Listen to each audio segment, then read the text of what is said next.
Chapter 2584. Princess Consort Jing was also very vexed by this strange family. There were some things that she didn't dare say as a daughter-in-law, but now that she heard the little crown princess say it, she was truly in a good mood. King Jing also looked a bit embarrassed at the little crown princess's words. Su Shitao had always been arrogant and couldn't stand these words. He immediately screamed in anger, "What did you say, you bitch? Slap him!" A cold light flashed through the little crown princess's eyes as she gave the order. Eunuch Chen didn't say another word and rushed up to slap Su Shitao. Mo Shikong started and hurriedly grabbed Eunuch Chen's hand, saying awkwardly, "Sister-in-law, please don't be angry." Eunuch Chen's heart sank. His cultivation was around the 7th level of the spirit realm, but Mo Shikong's seemingly easy grab didn't allow him to exert any strength at all. It could be seen that King Zheng was indeed as the rumors said. He was a spirit realm genius who could control the 9th level of the spirit fire. "King Zheng, are you looking down on me, the crown princess, by protecting me at every turn?" Arbor said coldly. "No wonder your sister treats me so disrespectfully. So it's because of her family's teachings. Bitch, who would respect a bitch from the lower star domain?" "Ah, slap." Mo Shikong turned around and slapped his stupid sister. "Shut her mouth and drag her out." He was almost breaking out in a cold sweat. This little crown princess was truly ruthless. She'd purposely led Su Shitao to curse out loud so that he could punish his stupid sister. Otherwise, if the crown princess did it, Su Shitao would be offended even more. "Crown princess, are you satisfied now?" Mo Shikong was also a bit angry. He hadn't wanted to go against the crown princess. He'd been adopted by the empress since he was young and deeply respected this adoptive mother. He naturally had to love and care for the empress's biological son, Mo Lien, as if he were his own younger brother. But today's matter, the way he saw it, the little crown princess was really a little immature. He had always been tolerant, but she was always picking on him. With such a crown princess around, how could the crown prince not worry about the future? Now, he felt that his foster father's dissatisfaction with this crown princess was pardonable. "Brother King Zheng, it's not that I, the crown princess, am criticizing you. With such a family staying in your residence, something will happen to you sooner or later." Arbor sneered and said coldly, "Do you think you're doing this for their own good? But you don't know that they are relying on your power to do whatever they want. Today, your sister can chase us away without saying a word. Tomorrow, she will dare to kill us and rob us. You are Imperial Father's adopted son, and your name is also written into the Mo clan's genealogy. Your every word and action naturally represents the face of the royal family. Now that you've taken in such a pile of trash in your residence and are going out to smear the reputation of the Jing family, I really can't help but suspect that your intelligence is worrying." Eunuch Chen was speechless. If Hu Dequan were here, he would definitely curl his lips in disdain. This was nothing. The little crown princess even dared to rebuke the emperor, not to mention a mere King Zheng. How laughable. Mo Shikong's face was a bit red. He angrily glanced at the little crown princess. "Crown prince, isn't the crown princess words a bit too much?" The crown prince sneered. "Foster brother, do you know what my sister calls herself when she goes out? Princess Tao. I really didn't know that the title of princess could be self-proclaimed. This Princess Tao really opened my eyes." Chapter 2585. Mo Shikong's face heated up. It wasn't that he didn't know that his younger sister had been called Princess Tao by others. It was just that he didn't take it seriously when he saw that it was just a name that girls used in private. After being mocked by Mo Lien in such a mocking tone today, he instantly felt like he couldn't get out of the situation. Princess Tao, who was gagged by several servants, glared at Mo Lien and Arbor with fire shooting out of her eyes. She was still struggling and trying to shout angrily. However, her mouth was gagged, so no matter how hard she tried, it was useless. Watching from the side, Princess Consort Jing wiped the corner of her mouth with a handkerchief, covering the faint sneer on her lips. Today, Princess Tao was slapped in the face by the Crown Prince and Crown Princess. Who knew how she would make a fuss when she returned home? Princess Consort Jing had to conserve her energy and return to Prince Shang's estate to deal with that disgusting family. Mo Shikong opened his mouth and closed it again. He cupped his hands at the Crown Prince and said, "In that case, I will take Tao, back first. Don't worry, Crown Prince and Crown Princess. I will discipline Tao, Wool." With that, he waved his hand and had someone escort the struggling Su Shitao away. Prince Mo naturally didn't stop him. He just looked up coldly at their backs. He originally wanted to bring his wife to watch the performance. After such a fuss, his wife would definitely be in a bad mood. On the other side, Steward He, whose mouth was crooked after being slapped, had already been thrown out of the door by Eunuch Qin. As for Mu Royun, she had already slipped away when she saw that the situation wasn't good. What was the point of keeping her? Keeping her for the Crown Prince to punish her.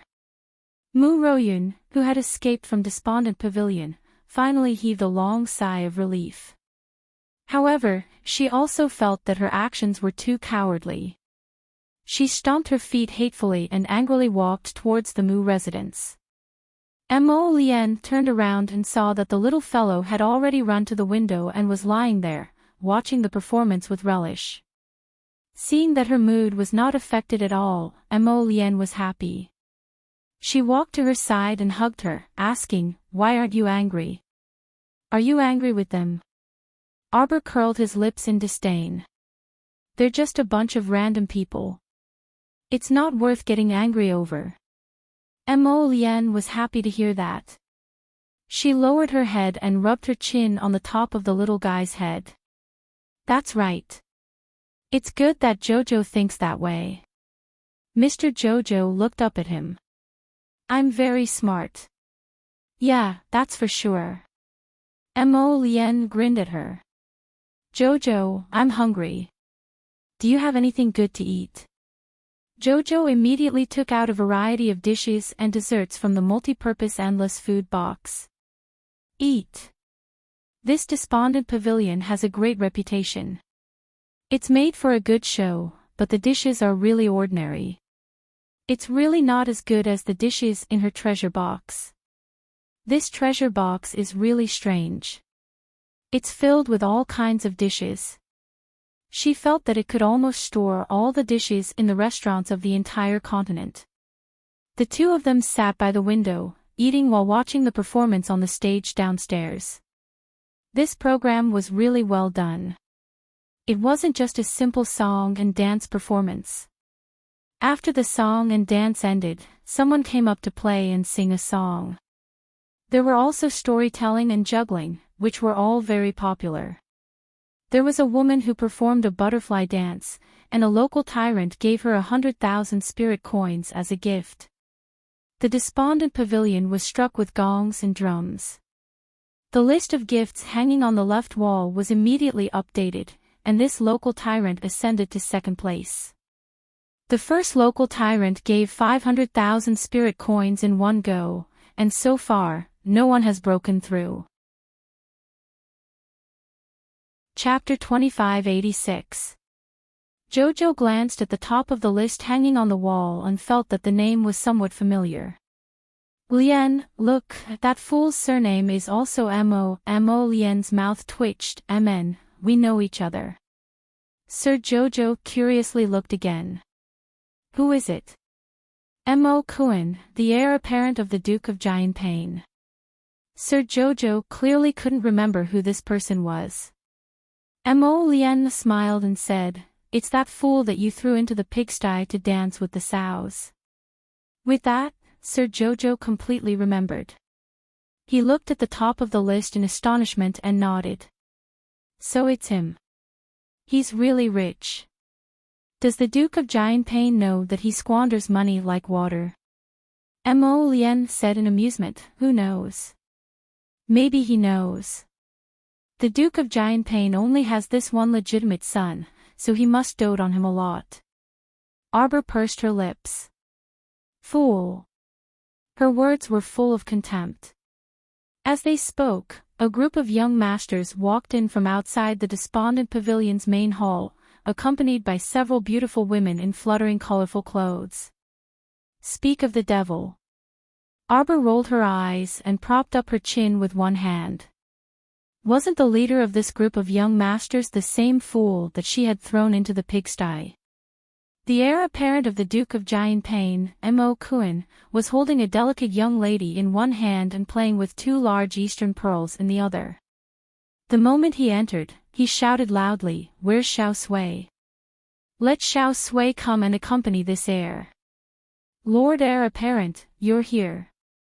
Steward He, whose face was bruised and swollen from the beating, hurriedly ran forward and bowed to say a bunch of good words. The heir apparent of the Duke of Giantpain, Mo Kuan, pointed at the group of good-for-nothings behind him and shouted, "Serve them good tea and good wine. These are all my sworn brothers." Yes, yes, yes. Steward He immediately beamed with joy and personally led the Crown Prince of Giantpain's group to the private room on the second floor. Because the Crown Prince of Giantpain was the #1 nouveau riche on the list of gifts, the Despondent Pavilion had always reserved a super-luxurious private room for him. The vassal prince exuded a domineering aura as he led his group of Silk Pants brothers to the second floor in high spirits. When he reached Mo Lien's room, he couldn't help but frown when he saw the mess on the floor. What happened? Why are there so many broken pieces of porcelain on the floor? Steward He covered his face and grimaced in pain. He stealthily approached the Crown Prince and said, "Crown Prince, to tell you the truth, there are two great Buddhas here. You can't afford to provoke them." He was almost scared to death just now. He didn't expect that the two people were the Crown Prince and the Crown Princess. They were almost killed by the 6th Mississippi. If he had known that the Crown Prince and the Crown Princess were in this private room, how could he have the guts to chase them away? Who is it? Not only did his words not make the Crown Prince of Giantpain back down, but it also piqued his curiosity. "It's His Highness the Crown Prince and Her Highness the Crown Princess," Steward He said softly. The Crown Prince of Giantpain's expression instantly changed. "It's them. Why did this pair of enemies come to the Despondent Pavilion?" When he thought of the Crown Princess's terrifying methods, the Crown Prince of Giantpain felt a chill run down his spine. It was as if he had returned to that day when he was chased by a pig and his legs turned to jelly, causing him to pee in fright. He immediately felt unwell all over. With a darkened expression, the Crown Prince of Giantpain clenched his fists and was about to calmly flee, who knew that one of his close little brothers behind him, who usually looked rather quick-witted, had a screw loose today. Chapter 2587. That good-for-nothing little brother simply didn't hear Steward He mention the identity of the Crown Prince and Crown Prince Consort. He directly went up and impatiently kicked the door. "What the hell is this? What two great Buddhas can't be provoked? Why don't you come out and let this lord take a look?" The Duke of Giantpain's heir wished that he could slap the back of his head. This pig's brain was going to be ruined by him today. "Hurry up and leave quickly." The Duke of Giantpain's heir, Mo Kuan, freaking didn't want to appear so cowardly, but he really was. Right now, just hearing the young Crown Prince Consort's name was enough to make him feel freaking uneasy for no reason. If he could avoid meeting that couple, it would be best if he didn't have to. Eunuch Chen's face was full of anger as he abruptly pulled open the door to the private room. "Are you done yet?" The first thing he saw was Steward He's stupefied face. He went up and kicked Steward He in the stomach. "You're courting death. Offending His Highness and Her Highness again and again, do you really want to die? Steward, he sobbed as he flew out. He felt that he had never been so unlucky in his life. Today's unlucky events all happened today, no, all of them happened tonight. What did he do? He didn't do anything, all right. Eunuch Chin, are you blind? He was just so unlucky to be standing in front of these pampered young masters. After Steward he flew out, the Duke of Giant Pain's heir, who was hiding behind, revealed his head and met Sir Jojo's pitch-black eyes with a changed expression. Don't come over. The Duke of Giant Pain's heir's piercing scream instantly gave all the little brothers a fright. Fuck, this Duke of Giant Pain's heir actually let out such a scream, like a little chick whose neck was being strangled before it died. Wasn't this a bit too much? That good-for-nothing little brother, Sir Jin Bao, who kicked the door first, was a bit drunk and his eyes were hazy. When he looked over, he just happened to see the little girl's delicate face, and his eyes immediately widened in delight. The young lady inside is really beautiful, beautiful, beautiful. Sir Jin Bao racked his brains to come up with these words, and walked in with a salivating face. Behind him, the Crown Prince of Giant Pain widened his eyes and opened his mouth.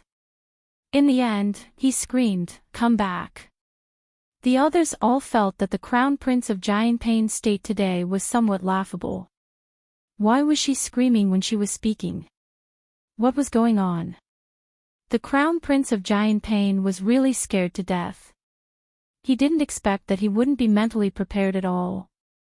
He actually opened the door at once and was about to face that crazy couple. In his opinion, the couple was no different from demons. He was scared. He admitted that he was terrified. His entire body was secretly trembling. Seeing Sir Jinbao's suicidal behavior, his first instinct was to abandon this pig of a teammate and quickly flee. In fact, the Crown Prince of Giant Pain had really escaped. When the rest of the young brothers saw the cowardly appearance of the Crown Prince of Giant Pain, their eyeballs almost fell out of their sockets. Your Highness. What was going on with the heir? Seeing that the Crown Prince of Giant Pain didn't even look back as he stomped down the stairs, he couldn't care less about the beauty in his arms and his brothers. As though he was scared silly, he screamed and ran out of the despondent pavilion's main entrance. Everyone was simultaneously petrified. Fuck, was there going to be a red rain today?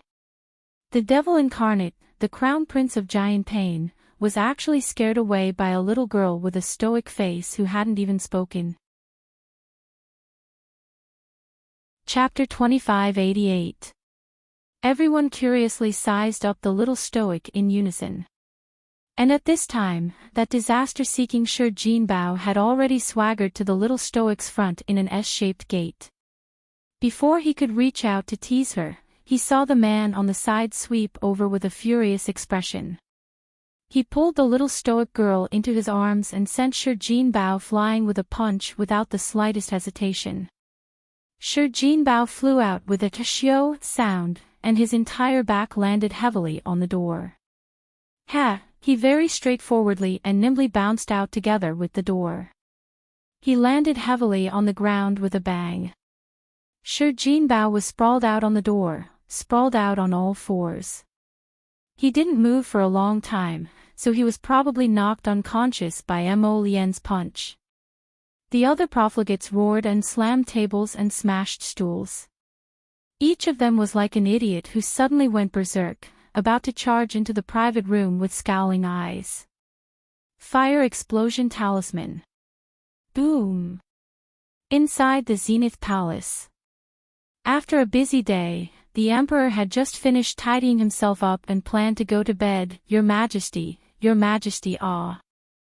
Upon hearing that familiar voice, Mo Liuxing's eyes twitched, and he hastily said to Hu Dequan, who was standing on the side, quickly close the palace door. We are going to bed. Hu Dequan, Your Majesty, aren't you joking? The old Prince of Giant Pain has already come crying to our door. King Giant Pain rolled in like a round ball. Rolling and crawling, he knelt down in the bedchamber, crying and crying, "Your Majesty. If you don't uphold justice for this subject brother this time, this subject brother really won't be able to continue living. Whoa, ah. Your Majesty, ah." The Prince of Giant Pain crawled on the floor, dragging himself across the floor like a rag. He wailed, Your Majesty, ah." The Crown Prince and his wife have no regard for law and discipline, and have no moral principles. They blew up our family's on the streets. Wah! This subject brother's family is reservedly doing our work for your Majesty, and bowing down to the essence of our divine province. We ask ourselves, we have not let down the heavens and the earth. Ah, Crown Prince and his wife, how can you treat my son like this? The great emperor felt a headache coming on. He calmed himself down and tried to use a calm voice to ask his brother, Giant Pain, get up and talk. What happened? Your Majesty. The Crown Princess is unruly and arrogant. She blasted my son, Air, until he was covered in cuts and bruises in the dejected pavilion. Not only that, the Sher family, the Long family, and the Gu family's children were all injured by her explosion talismans. The great emperor's eyelids twitched. He really wanted to ask them, why did you go and provoke that stoic face for no reason? Aren't you guys just looking for a beating? Even he was insulted by the stoic face last time. The stoic face didn't even give face to him, the great emperor of the divine prefecture, so how could he give face to you brats? Hee. Although King Giant Pain was crying and shouting, his two eyes were staring at the great emperor, secretly observing him. This time, when he saw the great emperor's calm expression and even secretly rolling his eyes, he felt his heart sink. Fuck, what did the great emperor mean by this? Did he feel that this matter was no longer strange? Or was it that his son, Mo was beaten for nothing this time again? Your Majesty, the Crown Princess is audacious and presumptuous, and her temperament is extremely vile. This subject brother thinks that she must be properly punished this time. King Giant Pain said indignantly. After my son, returned, he was covered in wounds. Chapter 2589. Most importantly, he was still caught in a nightmare. If it wasn't for Jingmeng spilling the beans today, this subject brother would still be in the dark. Your Majesty, do you know how vicious the Crown Princess is? Ah. My son Mo sent so many beauties to the Crown Prince out of goodwill. That Crown Princess is jealous by nature. She's lawless. The old King of Giant Pain roared with a red face and neck. Not only did she throw those beauties into the inn as broom maids. She even locked the kind-hearted into a pigsty. She led a large group of sows chase after him. My son is still traumatized by it.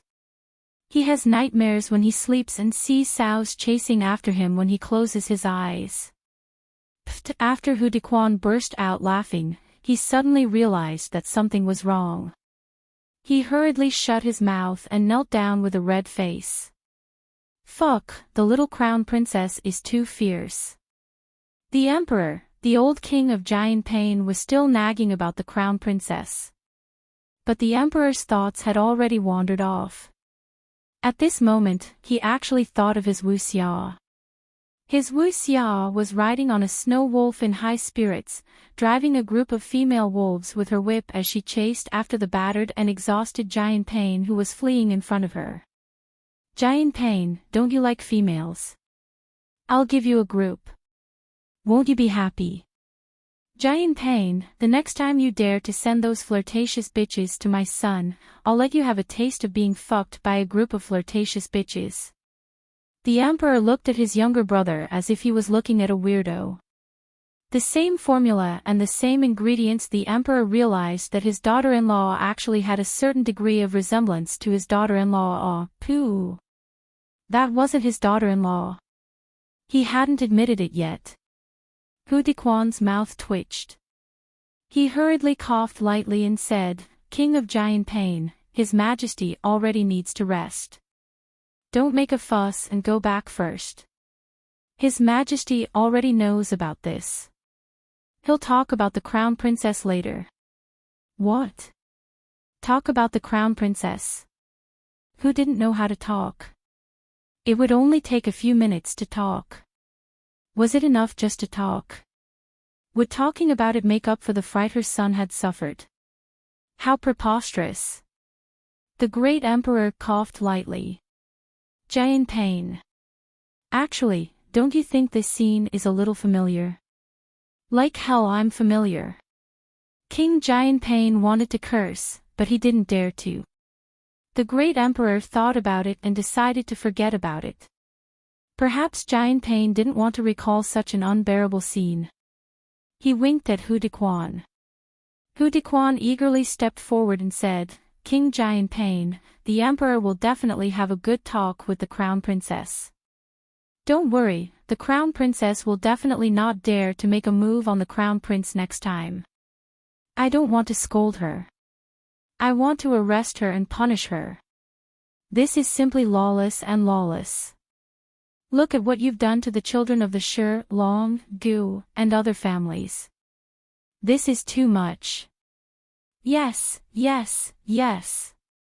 Hu Dequan hurriedly nodded and persuaded the King of Giant Pain to leave. When the King of Giant Pain returned home and saw his unconscious son, he became angrier and angrier the more he thought about it. He didn't sleep well the whole night. The next day, he furiously drafted a memorial and impeached the Crown Princess the moment he went to court. The ministers didn't expect to face such an explosive matter the moment they went to court today. Hence, the entire court was in an uproar. The great emperor also didn't expect Giant Pain to do such a thing. He immediately glared at him. After the King of Giant Pain handed the memorial in, he regretted it a little. Chapter 2590. He didn't want to do this either, but who asked the emperor's attitude to be so ambiguous? He couldn't take it lying down just by talking about it. He had to give this Crown Princess a huge punishment. The emperor said a few words to the courtiers and dismissed the court. He directly led the King of Giant Pain and 5 or 6 old censors back to the imperial study and summoned the Crown Prince and Crown Princess for an audience. If today's matter wasn't made clear, it seemed that the King of Giant Pain wouldn't let it go. The emperor glanced coldly at the King of Giant Pain with a sullen face. The old King of Giant Pain trembled and looked down. Since things had already come to this point, there was no other way but to continue. He would take this opportunity to take down that Crown Princess's spirit, lest she always thought that the Mo family was easy to bully. The Crown Prince and Crown Princess have an audience. Following the announcement, a couple in fiery red robes walked in hand. The emperor's eyes twitched slightly. Because he remembered that when this couple came for an audience for the first time, they were also wearing bright red robes. Cough, it couldn't be what he was thinking, right? Wearing fiery red robes to participate in a fiery red battle? There were other people present in the imperial study today, so the couple reluctantly bowed to the emperor. "Greetings, Imperial Father." The King of Giant Pain snorted angrily. "The Crown Prince really can't see others." "Excuse me, who are you?" The Crown Prince glanced at him indifferently and asked calmly. "I'm your uncle, the King of Giant Pain." The King of Giant Pain was so angry that smoke was coming out of his head. He didn't believe that this pretentious couple didn't know him. Since the Crown Prince wanted to return to the imperial court, how could he not understand the situation in the imperial court and all the officials? Pretend. Keep pretending. The old King of Giant Pain was so angry that his heart hurt, but he only snorted heavily and forcefully suppressed this anger. "Oh, so it's Uncle, the King of Giant Pain. Greetings, greetings." The crown prince cupped his hands toward the king of giant pain without much sincerity, but there was a trace of coldness in the depths of his eyes. It was faint and extremely cold. Since trouble had come knocking on their door, the couple was not afraid. In any case, no matter where this matter was discussed, it was impossible for him to say anything. The king of giant pain impeached the crown princess, saying that she hurt people at the despondent pavilion for no reason yesterday. She used an explosion talisman to injure the crown prince of giant pain, as well as many young masters from the Sher, Long, and Gu families. Crown princess, do you have anything to say? Crown prince of giant pain. I don't know. The little crown princess said indifferently, but I was the one who blew up the other rich kids. So what? The king of giant pain was so angry that his nose was crooked. He pointed at the little crown princess and turned around to say to the emperor, Your Majesty, look at that arrogant and despotic attitude. That's it. He still refuses to admit that he injured my Kuan. My Kuan is still lying in bed. What a load of nonsense. The little crown princess swept a cold glance at the king of giant pain. Your son had already escaped before I activated the talisman, all right? How would I have known that the moment he stepped out, he would actually be knocked unconscious by a sandalwood table that flew out of the window? This can only be said to be his own bad luck. There are so many people in the despondent pavilion. Aside from those few rich kids, everyone else is fine. Why is it that only the crown prince is in trouble?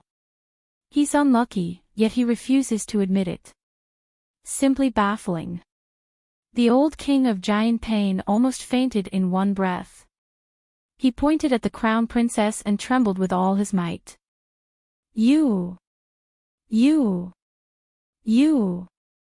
A fierce glint appeared in the little crown princess's eyes. You dare to point at me and nag again. I'll kill you, the end of the night watch. Chapter 2591. The Imperial censors all jumped in fright. Fuck, why did this scene seem a little familiar? The emperor sat behind the desk and silently twitched the corners of his eyes. Oh right, Wuxia also pointed at you and threatened you in this way back then. It was a must for the situation to be similar. The old king of giant pain's eyes widened. He had never seen such a vile girl before. Oh, no, he seemed to have seen one a few decades ago, but she was not so direct as to say that she would kill him if he continued to nag. She was not so scary, you. The king of giant pain was so angry that his chest hurt, and he almost couldn't breathe. You actually dared to be so impudent in front of the emperor. Cut the crap. Your son's incident was merely an accident and has nothing to do with me. As for the other families you mentioned. Arbor pointed at eunuch Qin who came with him. You tell him. Mo Lien curled her lips in amusement. The little fellow was unhappy to talk again. Eunuch Chen ran forward eagerly and recounted in full detail how those hedonistic young masters tried to take liberties with the crown princess and were abused instead.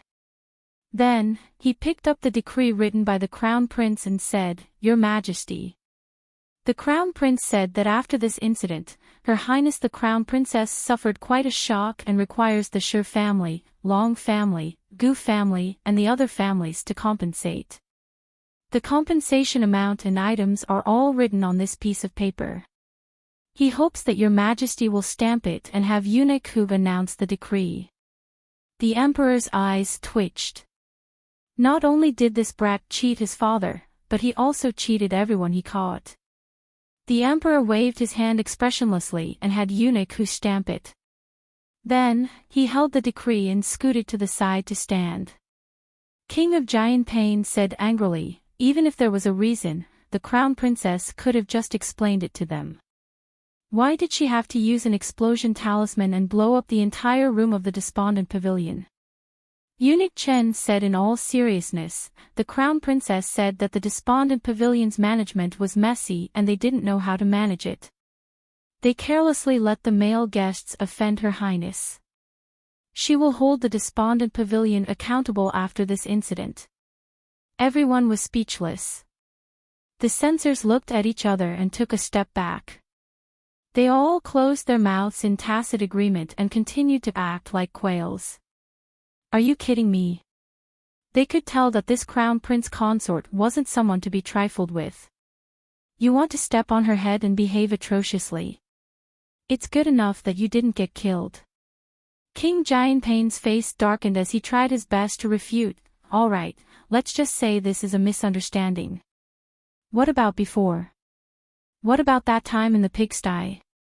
The Crown Princess locked the Crown Prince in the pigsty and almost scared me out of my wits. You must give me an explanation for this. Arbor took out a piece of paper from his inner world and suddenly threw it at King Jianpei's face. Take a good look at it yourself.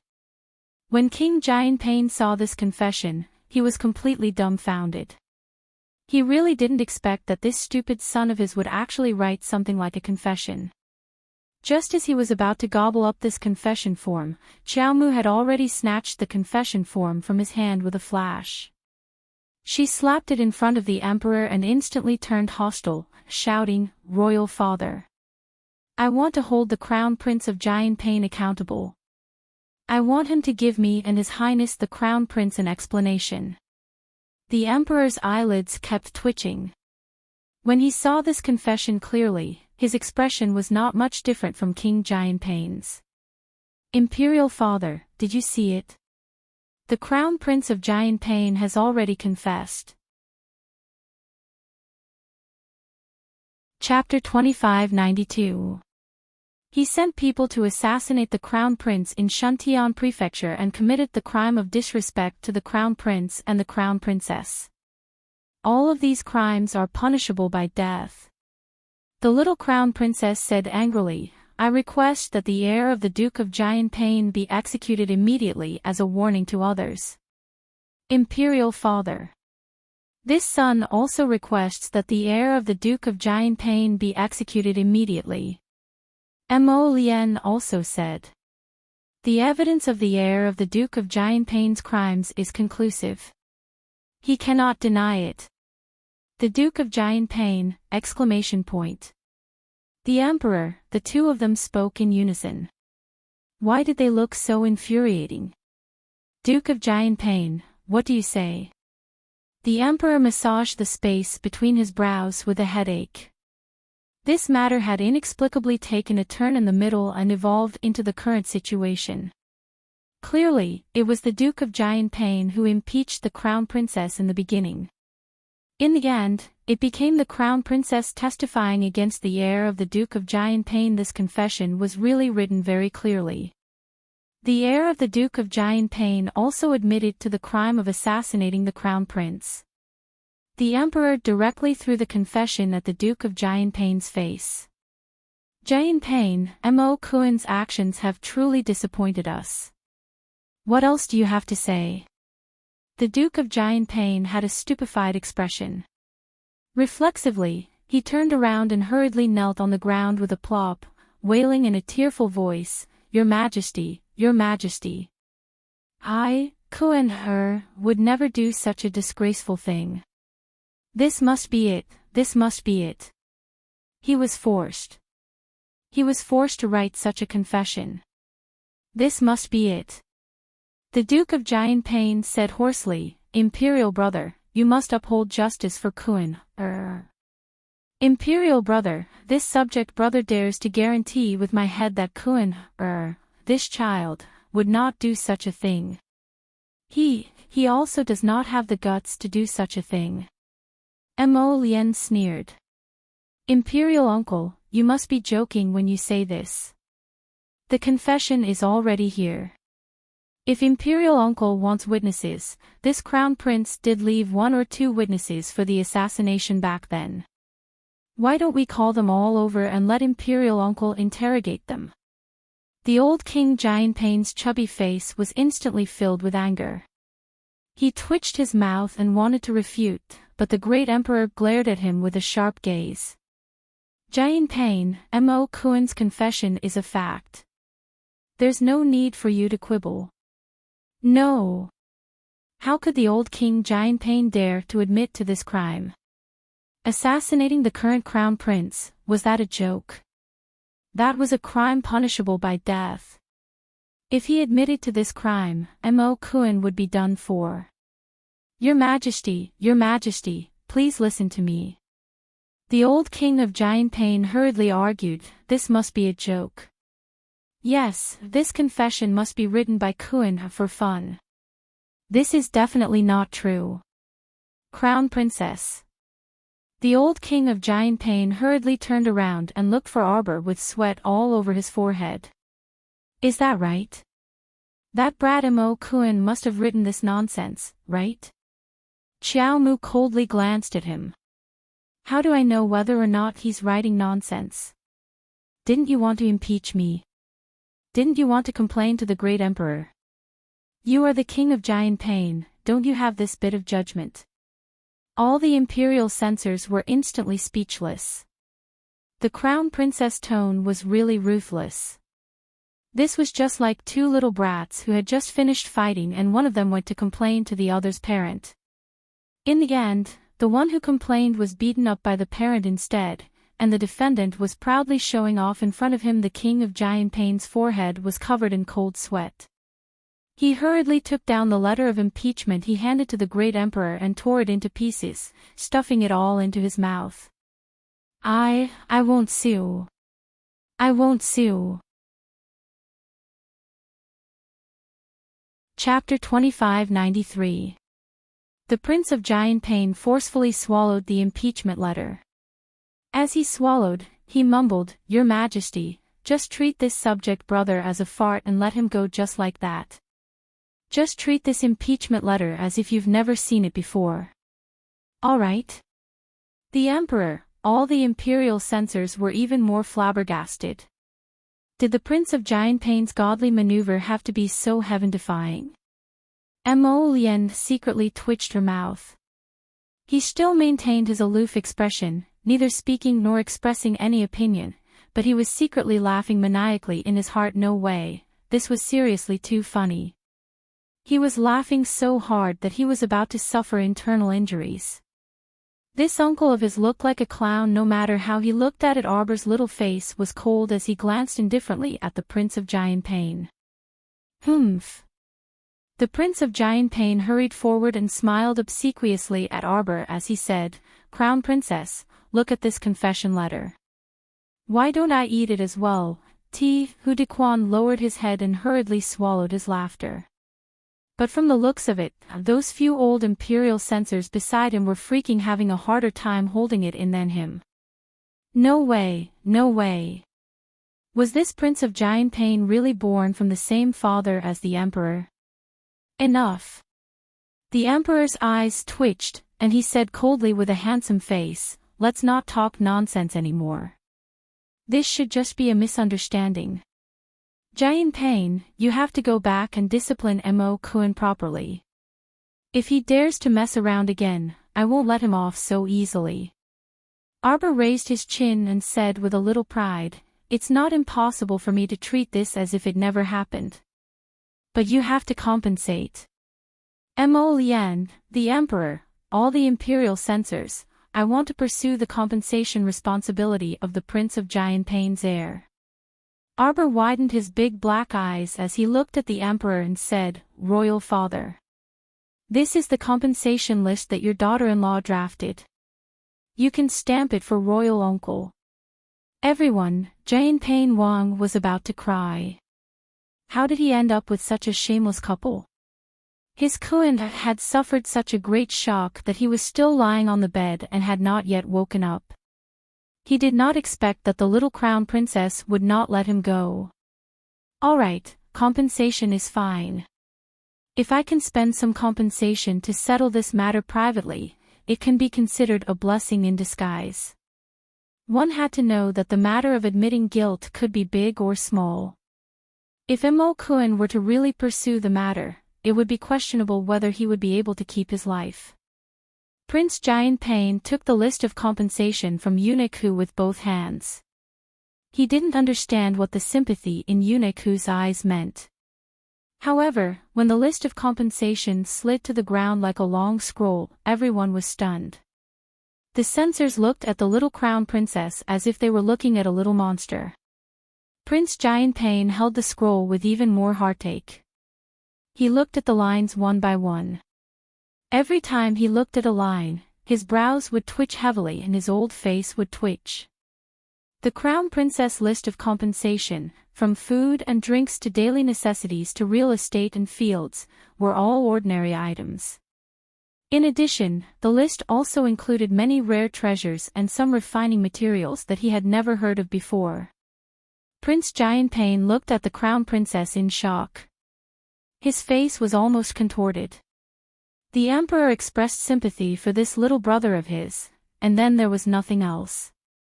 Your Highness, Crown Princess. Isn't this a little too much? How is this too much? Arbor shouted angrily, his little face immediately tensing up. Chapter 2594. He was on the verge of exploding at any moment. You're saying this because you think that the heir's life is inferior to the compensation list in your hand. No. That's not what I meant. Then what do you mean? Royal Uncle, I really couldn't tell that you were actually so stingy. Everyone, Mo Lien didn't know why, but those imperial censors were actually looking at him. What were they looking at him for? Wasn't this the list that his wife personally drafted? Although it was a little long and there were many items listed in the list, his wife was happy. Anything that could make his wife happy, he would definitely run to the front and support without hesitation. The Prince of Giantpain pointed at his own nose and stuttered, I'm stingy.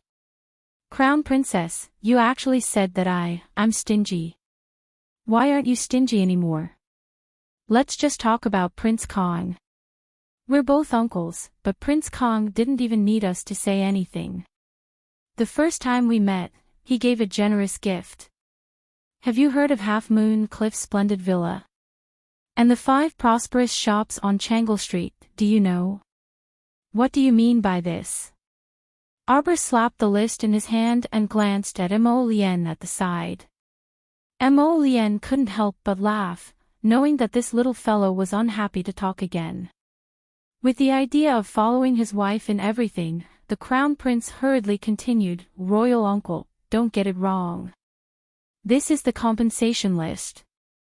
It's used to buy Mo Kuen's life. If this Crown Prince must pursue the matter, I'll add a confession and a witness. Do you think that you can keep Mo Kuen's life? Right now, we only want you to compensate. You'd better be clear that you don't have the right to negotiate with us. Everyone, the great Emperor massaged his temples. That's enough. Your Majesty. The Prince of Giantpain had always been under the Emperor's care in the capital all these years, so when had he ever suffered such a loss? The moment he turned his head, his eyes were brimming with tears as he rushed over like a puppy. He hugged the Emperor's leg and cried, how can this subject brother have so much money to compensate? This subject brother still has to support the old and young in the residence. The imperial censors looked at the Prince of Giantpain crying like they were watching a show, their brows twitching. Your Majesty. Royal brother, I can't live anymore. Brother, you have to save me this time. If you don't save me, my entire family will starve to death on the streets. Shut up. The great emperor had a headache because of his younger brother. In the end, he decided to pay half of the compensation for his troublesome younger brother. Only then did he send King Giantpain away. After telling everyone to scram, the great emperor hurriedly ordered Hu Dequan to close the door of the sleeping chamber. No matter who came, he would not see them. What a freaking worry. On the other side, the old king of Giantpain was like a ball, fuming as he returned to his residence. She heard a servant report that the heir had finally woken up. He immediately found a way to vent his frustration. He stormed into the crown prince's room and gave his youngest son a good beating without saying a word. That night, the concubine sons and concubine wives in the other courts spent the night in fear. They could only hear the miserable cries in the crown prince's court that never stopped. The Prince of Giant Pain was truly furious this time. If it wasn't for this bastard son coming up with that confession, would he have suffered such a big loss and lost so much blood? Chapter 2595. Although the great emperor had given him half of the compensation, the other half had almost emptied his family's property. He was wronged. As for the other families who were as unlucky as Prince Giant Pain, the Long family, Goo family, and Sure family, they naturally had no answer. Eunuch who went from house to announce the decree. Every family closed their doors and fell into a gloomy and miserable atmosphere. The worst thing was that on the second day, the crown princess's debt collectors came. Early in the morning, they went from house to house and knocked on their doors. The first one was Prince Giant Pain's door. At that time, the sky was still bright. The old steward rubbed his eyes and ran to open the door. He was almost blinded by the row of people outside. Eunuch Chin held a long list and stood at the door of Prince Giant Pain's mansion with a fierce face. He said loudly, "Debt collectors." The old steward's eyes twitched. He heard that Prince Giant Pain's mansion owed a huge debt yesterday. However, he didn't expect that the people from the Eastern Palace were so immoral. They came early in the morning. At this time, the officials were already preparing to go to court. Prince Giant Pain's mansion was a first-rank mansion where the nobles and prime ministers lived. The left and right residences were either rich or noble. For example, Prince Linchuan's mansion was next to it. On the other side was Prime Minister Gao's mansion. Thus, the officials attending court all saw this scene. The Eastern Palace's debt collectors line up in front of Prince Giant Pain's mansion like a long dragon. There were at least a few dozen people. There were people pushing carts, people carrying cloth bags, and people pulling carriages. The line stretched to the corner of Prince Kang's mansion. Everyone was dumbfounded. Prince Kong didn't know what was going on and even ran over to take a look. Seeing this, he almost fell off his horse with laughter. He saw a fat eunuch in his 40s with a white face and no beard. He dragged a list on the ground and said loudly, "Debt collectors." Clang! This time, there was even music. A little eunuch at the back held a copper gong. Every time the eunuch in front yelled, he would hit it. Prince Kong laughed heartily, thinking to himself that these two little brats were really mean enough. Prime Minister Gao, who was pretending to be calm, quickly walked over from his house's door with his mouth twitching. The old Prince Giant Pain rolled out like a ball, so angry that his face was distorted. He pointed at Eunuch Chin and said in a trembling voice, You. I'm here to collect the debt." Eunuch Chin repeated. The little eunuch at the back very responsibly hit him again. The sound was so loud that Prince Giant Pain's ears. The King of Giant Pain was so angry that his entire body was trembling. His finger trembled as he pointed at Eunuch Chin. He took a few deep breaths before he finally calmed down. You. Scram. This servant greets Prince Giant Pain. That won't do. This servant's Her Majesty's Her Majesty's Her Majesty's Majesties. This is, Os Tuz's awe. Everyone looked up at the sky, speechless. Then, they thought to themselves, it seems that the people from the Eastern Palace are not to be trifled with. In the future, we have to be careful when dealing with the Crown Prince. Prince Giant Pain's fingers trembled for a while. He snatched the list and stuffed it into his mouth. The old steward at the back was stunned. He quickly went up to snatch it while shouting, Prince, Prince. Prince, don't take things too hard. Eunuch Chen calmly took out a complete list from his sleeve and said mildly, our Crown Prince Consort said that His Highness has a fetish for eating paper. Chapter 2596. In order to prevent the prince from accidentally eating the list.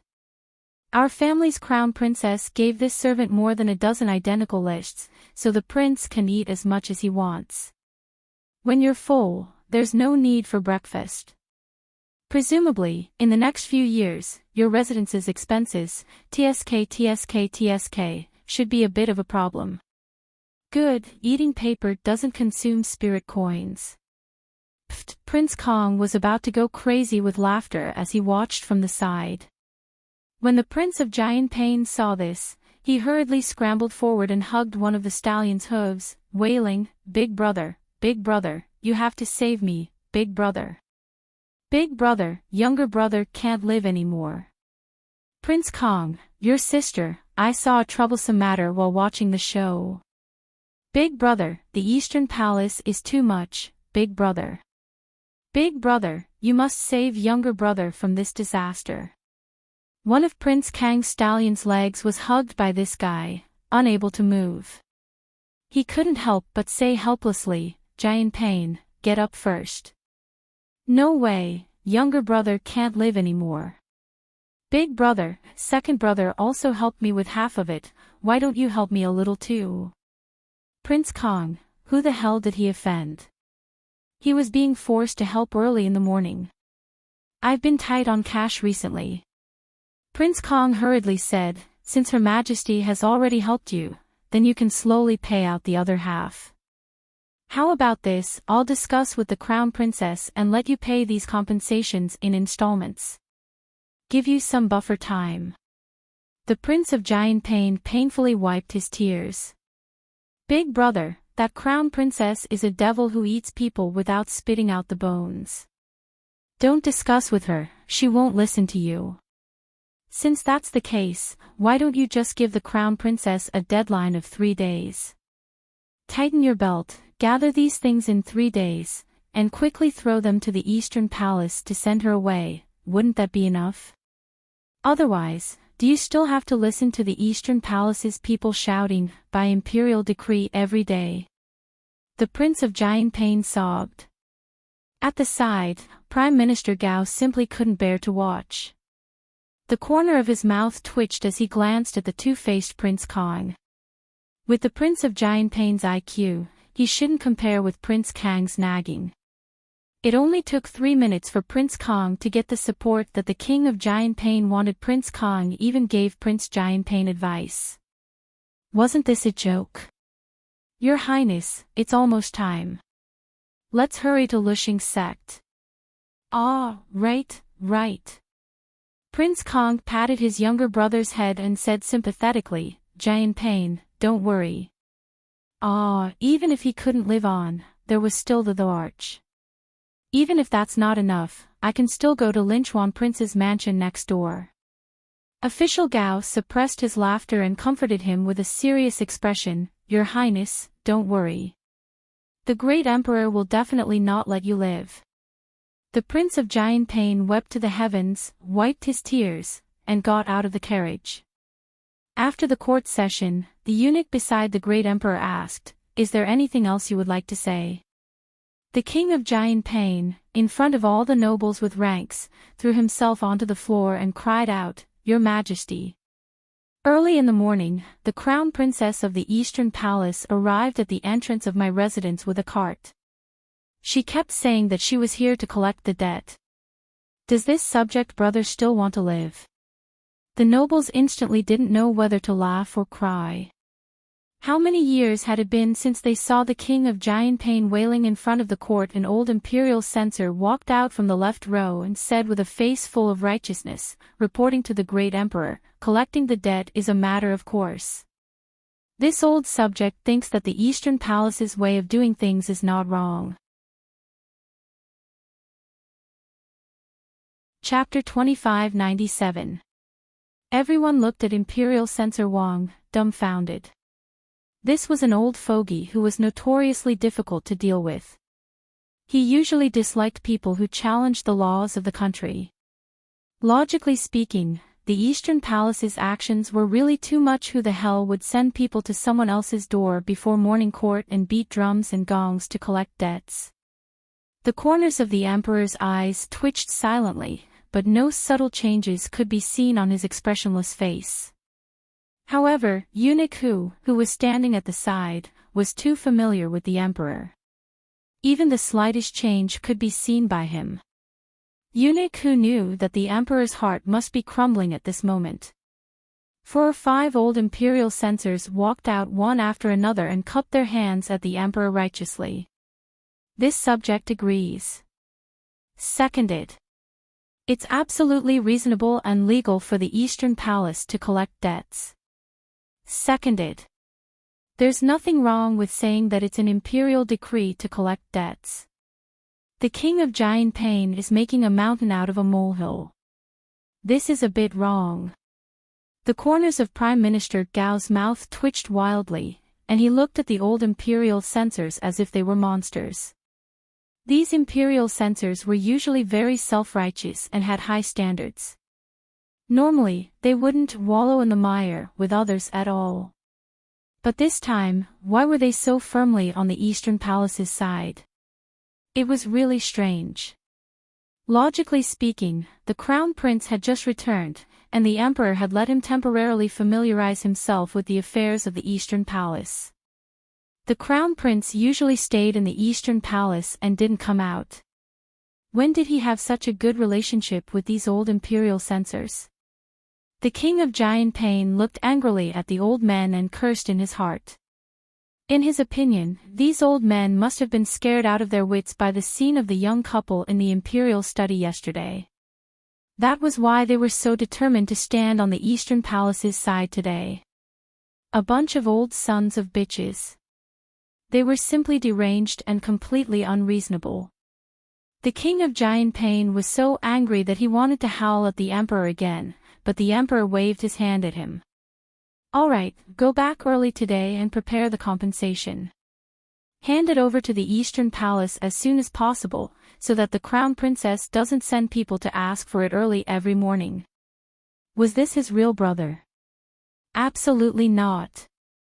After court, the Emperor returned to his Zenith Hall with a sour expression and waved his hand at the air. A man in black appeared beside him like a ghost and bowed respectfully. Your Majesty, what are your orders? Go and find out what that little bastard did last night. In less than an hour, a concise record was placed in front of the great Emperor. As expected, the little brat had gone to chat with a few of the censors in the middle of the night. The Emperor was simply amused. The little brat was really prepared for a rainy day. He had predicted that the Prince of Giant Pain would make such a move this morning, so he had already gotten the few imperial censors to stand on his side. Ha! The great Emperor didn't know whether to laugh or be angry, but there was an inexplicable smile on his face. He would definitely be defeated. The next day, the King of Giant Pain's estate collected 1/3 of the compensation and handed it over to the Eastern Palace. They even wrote a guarantee that the remaining goods would be handed over within 7 days. Only then did the Crown Princess withdraw the team that was ordered to collect the debt and head to the Shirp, Gu, and Long families to collect the debt. Chapter 2598. Compared to the other families' gloom, the Mu family had also sunk into deep worry. Ever since the Emperor's strange imperial edict came down, the Mu family head had sent out Mu Xingqian to actively contact the Crown Princess. However, this was already the 3rd day. For 3 whole days, the Crown Princess had yet to show her face. Even so, the entire capital was filled with legends about the Crown Princess. The matter of collecting debts by imperial edict was no longer just circulating in the upper circles. This was already known by the streets and alleys. Everyone's expression changed at the mention of the Crown Princess in their hearts. The Crown Princess had already been equated with a little monster. The Mu family was somewhat unable to restrain themselves and held an elder-level high-level meeting early in the morning. The seated elders couldn't help but ask Mu Xingqian, who was sitting in the first seat below the head seat, "Xingqian, what's your sister's opinion now? Does she have any requests? Just agree to them first. Let her return to our Mu family first." Mu Xingqian coldly lowered his eyes. "I can't see her at all. She probably doesn't want to see anyone from the Mu family at all." "How can that be?" A tall and thin elder said with a sullen face, "If she's really our Mu family's descendant, how can she not wish to return to our family? Unless there's a problem with her bloodline." Mu Xingqian abruptly opened his eyes and coldly looked at that elder. "I know best whether she's my sister or not. You guys don't understand this feeling of bloodline fusion at all. Xingqian, don't get angry." Elder Qing was just speaking without thinking. Mu Xingqian restrained the sharpness in his eyes and coldly snorted. At this moment, the door to the side room was pushed open, and Mu Jingfeng and Mu Jingrui walked in first. Behind them were the second, third, Mu Jingxing, third, fourth, Mu Jingxiao, fifth, and sixth, Mu Jingshuo. The Mu family's 7 sons were all present. These people could be considered to represent the Mu family's core. "Why is the atmosphere so gloomy? You're still worrying about the crown princess's matter." Sixth, Mu Jingshuo, giggled. "Don't worry, if she's our Mu family's child, she'll return sooner or later." Sooner or later. Today is the 3rd day of the deadline given by the great emperor. Elder Qing snapped. Mu Jingshuo shrugged. "So what? Let Xingqian make another trip. Maybe the young lady will be willing to come back after her anger subsides. But it's not that I want to scold you. How could you be so blind as to bring back a fake?" Mu Jingzhuang said with a grin. "This is mainly boss's fault. Look at that concubine in his backyard, what was she doing? If you ask me, I think it's better to divorce this concubine mother so that she won't be up to no good all day long." Mu Xingqian looked down coldly. Mu Jingfeng coldly waved his hand, interrupting 6th brother's chatter. He turned to look at Mu Xingqian and said, "Go ask her what her conditions are for her to come back." Mu Xingqian couldn't help but sneer. He looked up at his father with ridicule. "If the Mu family still has this attitude, I can guarantee that she won't come back." Mu Jingfeng silently looked at his son. "There's a reason why I did this." Looking at his son's eyes, Mu Jingfeng already understood that his son had discovered that his original intention was to not bring Mu Qiao, this child, home. "I think you must have misunderstood me." "I didn't misunderstand. You already knew that concubine shirt brought back a fake." Chapter 2599. You'd rather raise a fake than bring my biological sister home. Mu Xingqian clenched his fists tightly. "I'm not willing to listen to your explanation right now. Whether you're happy or not, that's the truth." Mu Jingfeng, is what Xingqian said true? A handsome man in his 30s, dressed in white, coldly asked. "Jingyuan, don't be agitated. Listen to what eldest has to say." The second brother, Mu Jingxing, hurriedly pulled his third brother back. "Mu Jingfeng, you're truly heartless. But since you didn't want to bring the child back then, don't bring her back now." Mu Jingyuan sneered. Third, what are you saying? If we don't bring her back, are we waiting for the emperor to execute our entire family?" While everyone was discussing animatedly, Mu Jingfeng coldly shouted, "All of you, shut up. Xingqian, go to the Eastern Palace and request to see the Crown Princess again until she sees you." "It's fine even if you want me to sleep at the palace's entrance," Mu Xingqian coldly said. Mu Xingqian said coldly, "The problem is, even if you sleep there, on the street, she won't even look at you when she passes by." Everyone's lips twitched as they turned to Mu Jingfeng in confusion. eldest's relationship with this daughter was so terrible. Xingchen, I'll go with you, Mu Jingyuan said. She wanted to see that child. She really wanted to see her. I'll go too, Mu Jingxing also said. It's always good to have more people to persuade her. If she's really our Mu family's child, she must have suffered a lot after wandering outside for so many years. Mu Jingfeng coldly swept a glance at his younger brothers. Up to you. As long as you bring her back and pass the bloodline talisman's test, she can naturally enter the Mu family's genealogy. The cup in Mu Jingyuan's hand shattered with a bang. He coldly looked at his eldest brother, Mu Jingfeng, and said, Don't worry. Even if you don't want this daughter, I, as her third uncle, will take care of her. Third uncle.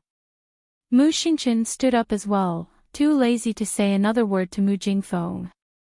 Let's go. The little crown princess listened to Eunuch Qin report how many things were brought back and how much was left. He flipped through the medical book page by page. At this time, Kai Xiu hurriedly came in and reported, Crown Princess, the young master of the Mu family has come to see you again. But this time, there seemed to be two other members of the Mu family. Arbor looked indifferent. He flipped a page and asked, Where's my husband? The Crown Prince was called to the extreme hall by His Majesty. I'm afraid he won't be back before dinner. Oh. Arbor responded and put the medical book back into his inner world. He then said to Kai Xiu, Put it on the carriage, I'm going out. Where are we going, Crown Princess? The Crown Princess's lips curled into a cold smile. To collect a debt. Kai Xiu couldn't help but be stunned. Over the past few days, collecting debts had become a compulsory course for everyone in the Eastern Palace. Everyone was relishing in the business of collecting debts. Even some palace maids and eunuchs were caught by the people in the accounting room to count things and calculate the accounts. However, the Crown Princess had never personally left the palace to collect debts. Where are we going this time? Kai Xiu didn't say much and instructed the servants to prepare the carriage. She also prepared a small stove for the Crown Princess to warm her hands and feet. She then put on a thick cloak and followed the Crown Princess into the carriage. The carriage left Lishing Gate and headed toward Changle Main Street. After Arbor gave an address, the carriage went straight there. Chapter 2600. The horse carriage stopped at the entrance of Despondent Pavilion. Arbor walked down from the horse carriage and said to the heir behind him, Send someone to guard the entrance and exit of this place. Yes. After Tong's figure flashed, he immediately led his men to do as the Crown Princess instructed. Bang! Manager Qin looked at a certain little Crown Princess who kicked the door open with a stupefied expression, and his entire face was slightly distorted. This Crown Princess was almost becoming his nightmare. Why did he feel that her aura was so terrifying when she returned? Your Highness, Crown Princess. Why are you here? Manager He stepped forward with a fawning smile and bowed obsequiously for a while. What orders does the Crown Princess have for this little one? This little one will immediately go and arrange a private room for you. No need. The little Crown Princess waved her small hand and glanced at him coldly. Eunuch Qin. Eunuch Qin stepped forward eagerly and slapped a piece of paper on Manager He's face. Compensate according to the list. If not, ask your head steward who has a say here to come out. Manager He was even more stupefied. He grabbed the list and looked at it, and his hands couldn't help but tremble slightly. What are you trembling for? Eunuch Qin couldn't help but shout at him. Look at you. Just this little thing and you're scared to this extent. What else can he do? So little, you're not someone who can do big things. Manager He cried with a long face. This eunuch, Crown Princess, why do you want our despondent pavilion to compensate? He was really wronged. That day, the Crown Princess spent so much in Despondent Pavilion and ordered so many dishes. If they were to settle the bill, there should be at least 1,000 spirit coins. But in the end, not only did the Crown Princess not pay a single cent, but she also blew up his private room into smithereens. Just the repair costs alone cost him a few thousand spirit coins. Why the hell did he want Despondent Pavilion to compensate now?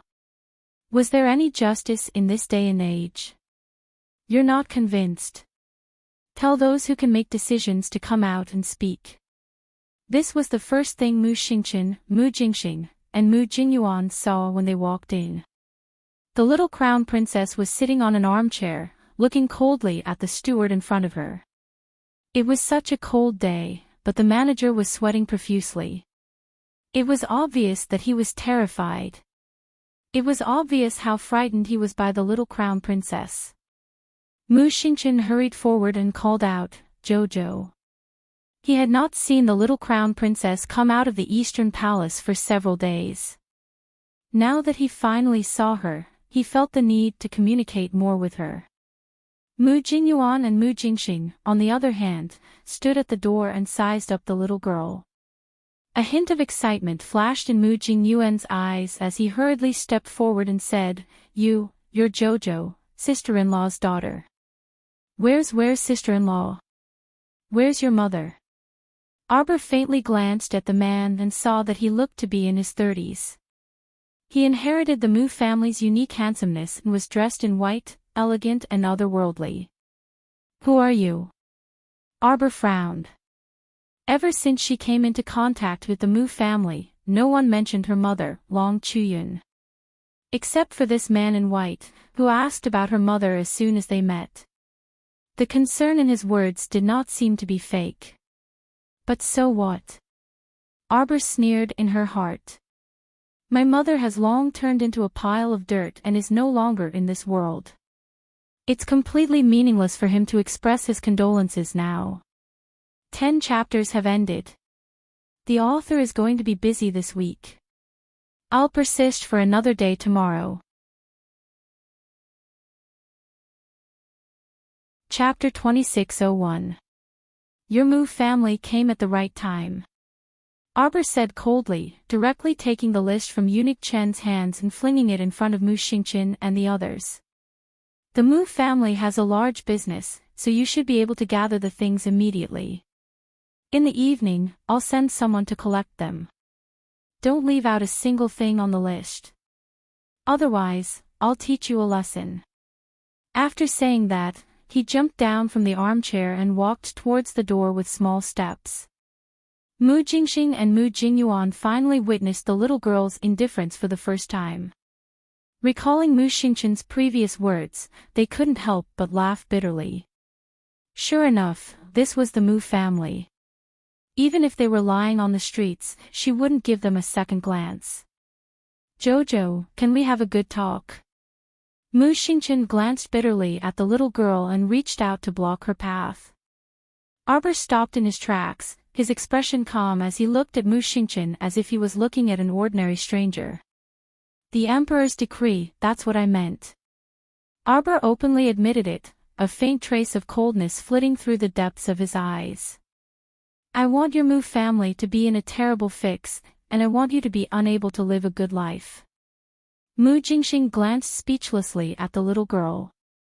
Jojo, right? Mu Jingxing coughed lightly and said, I'm your second uncle, Mu Jingxing. This is your third uncle, Mu Jingyuan.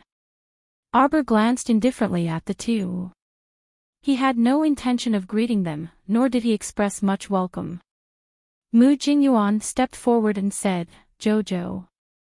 How are you doing on Seikong Planet? How is eldest sister-in-law now? Arbor looked deeply at him. From earlier until now, this person didn't seem to be bothered by the Mu family's imperial decree at all. Instead, he kept asking about her own situation. I am useless. I couldn't find you and your mother all these years. Mu Jingyuan hurriedly said, Third uncle didn't know that you and your mother would actually run to a lower star domain like Seikong Planet. Arbor raised his hand to stop him from speaking. The past is the past. There's no use in saying this now. Yes, yes. Mu Jingyuan hurriedly nodded and said, Jojo, don't come back if you don't want to. If you need anything, just tell third uncle. OL3. Mu Jingxing was even more speechless. Was this old third a fool? If Mu Qiao, this little girl, did not return to the Mu family, would the great emperor let their family off? He was now thinking the same thing as the elders. They all felt that the great emperor had purposely issued this decree. The reason must be that if the crown princess was just a small village girl who came out of a small mountain village on Seacombe planet, then her status was definitely a little low. If the crown princess had the Mu family as her backing, then it was still acceptable in front of the various aristocratic families and courtiers. After all, by then, the crown princess would also have the background of a noble lady. The great emperor was forcing the Mu clan to admit it. Even if they didn't want to, they had to admit this little girl. How would Mu Jingxing know that the great emperor was forcing them? It was clearly the couple who forced him to issue this nonsensical imperial edict. If the great emperor knew what Mu Jingxing was thinking, he would definitely laugh at him. Mu Jingxing stepped forward and said to Arbor, Jojo, don't be willful anymore. Come back with us. I know that the matter of concubineship bringing back the fake goods previously made you very unhappy. But this matter has been completely resolved now. Chapter 2602.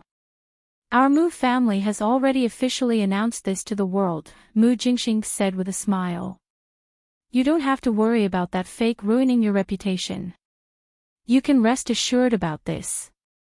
Arbor coldly glanced at him. It's not impossible for me to return. Mu Jingxing was slightly delighted when he heard this, and he immediately revealed a smile. Jojo, go ahead. A wooden smile slid across Arbor's lips, as if a cut had been made on a piece of wood. There wasn't a trace of a smile in his eyes, and it was rather frightening to look at. Mu Jingxing's gaze hardened, and his heart subconsciously sank. Have your Mu family's current Madam Lead Eldest Miss and all the Mu family's womenfolk, starting from your Mu residence, kowtow 3 times and kowtow 9 times, then kneel and welcome my mother at Lushing Gate. The Mu estate will open its main doors to welcome me and my mother.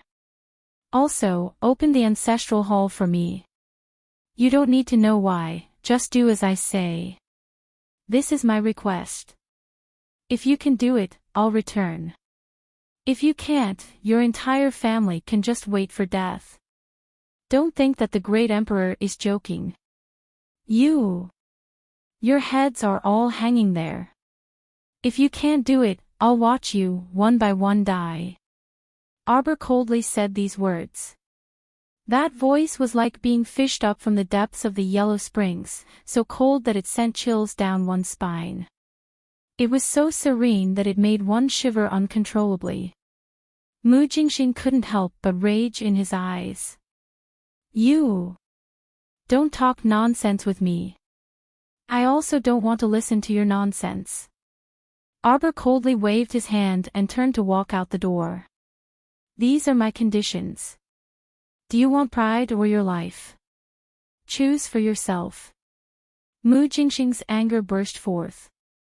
At this moment, he truly understood how his eldest brother, Mu Jingfeng, felt when he didn't want to acknowledge this daughter. If it were him, he also didn't want to acknowledge her. How could there be such an infuriating person? Second uncle. Mu Xingchen grabbed his arm, calming him down. When he looked up again, he saw that the little girl had already drifted out the door and left. Otherwise, don't blame me for sending the purple forest guard to your door to take it. Mu Jingxing was so angry that his entire body was trembling. He glanced at Old Third, who was standing at the side, and could not help but say angrily, You're still laughing. What are you laughing at? If sister-in-law had such a temper back then, she wouldn't have been so angry that she left home, right? Mu Xingqian frowned and said, "Third uncle, she chose to leave on her own. The Mu family didn't force her." Ha! Mu Jingyuan shook his head and glanced at Mu Xingqian. "You believe what your father says? Don't you know your father's attitude towards Jojo now? How much credibility do you think his words have?" "Third brother," Mu Jingxing said angrily, "no matter what, eldest brother is still eldest brother. He's the head of the Mu family. Pay attention to your words and attitude." Mu Jingyuan sneered and didn't reply. He flicked his sleeves and left as well. Seeing his attitude, Mu Jingxing was so angry that he stomped his feet. He turned to Mu Xingqian and asked, "Xingqian, what should we do about this? I think you're serious." "Of course I know she's serious. This disobedient and unfilial thing. What she meant was that she wanted your mother to bring your younger sister, as well as the entire family of womenfolk, and go to Luxing men to pick them up." "N. What N?" Mu Jingxing was furious. "This concerns our entire Mu family's reputation. I won't agree to this." Mu Xingqian laughed self-mockingly. "You won't agree? If you don't agree, then go die. Didn't she say so?" Chapter 2603. You. Mu Jingxing was momentarily at a loss for words as he glared at Mu Xingqian. "Xingqian, can't you go and persuade her? Did you see her look at me just now? Did she want to talk to me?" Mu Xingqian hung his head dejectedly and walked out dejectedly. "Let's go back first. We still have to gather those supplies first." "What?" Mu Jingxing jumped out at once and picked up the list on the floor, almost smashing it to pieces with a slap. Mu Xingqian snatched it over and held it in his hand. "I don't think little sister is just joking. She'll really send someone to collect the supplies at 10:00 in the evening. If you don't want the Mu family to lose even more face, then do it." So many things. On what basis? Mu Jingxing originally came with his third brother, Mu Jingyuan, to build a good relationship with Arbor, but who knew that this fellow would be so infuriating? At this moment, Mu Jingxing was already fuming with anger. His initial plan to get along with the little lass had long been tossed out of the highest heavens. Half an hour later, the two returned to the Mu family, presented the list, and recounted the matter. Of course, it infuriated all the elders. The Mu family's fifth son, Mu Jingyang, was the most impatient. He slammed the table and angrily said, "I'll go slaughter this rebellious little bastard. She actually dares to make such a request. Fifth uncle. If you hurt a hair on my sister's head, I won't let you off." Mu Xingqian angrily said. Mu Jingyang resentfully smacked his lips. I was just saying. Why are you so anxious with me? You can't even say it." Mu Xingqian was furious. Mu Jingyang pursed his lips and angrily sat back down. Mu Jingfeng silently sat at the head of the table and did not speak for a long time. "Family head, we'll do whatever you say. You definitely can't agree to this matter. On what basis should Madam bring eldest miss to welcome her with 3 kneels and 9 kowtows? Eldest miss is one of the most outstanding talisman masters in our Mu family's younger generation. She can't be humiliated like this." Right. Right.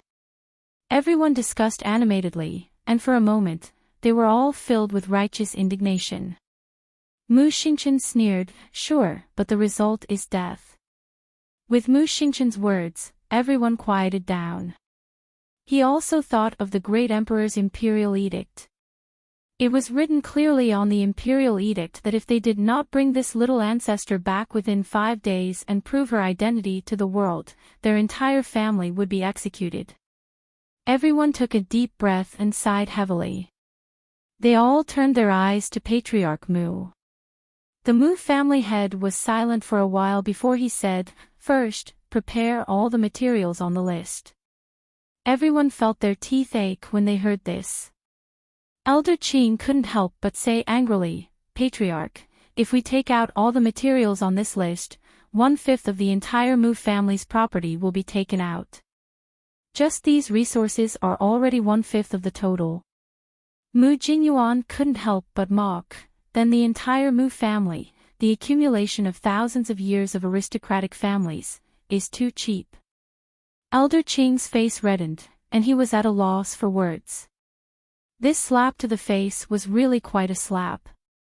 Mu Jingyuan coldly said, "You can't bear to take out just these few materials. Jojo has been wandering outside for so many years, not having enough to eat or wear. Who knows what kind of life the mother and daughter have been living. I think just these are really too little." Chapter 2604. Mu Jingyuan, are you crazy? Fifth Mu Jingyang said angrily, "Our Mu family is so big. It's not like you don't know how many cultivation resources are distributed to each disciple in the family. Taking out so much at once, and it's only for a little girl. Who can accept that?" Mu Jingyuan sneered. "Then why don't you give it to her? You're afraid that the Purple Forest Guard will personally come to take it. What's the use of saying all this nonsense?" Mu Jingyang was so angry that smoke was coming out of his nostrils. He pointed at Mu Jingyuan and said, "You," for a long time before resentfully flinging his hand down. "All right, stop arguing." Mu Jingfeng said calmly, "Go and prepare these resources. Put them at the door and wait for her to take them. Can the Mu family afford to give these things back?"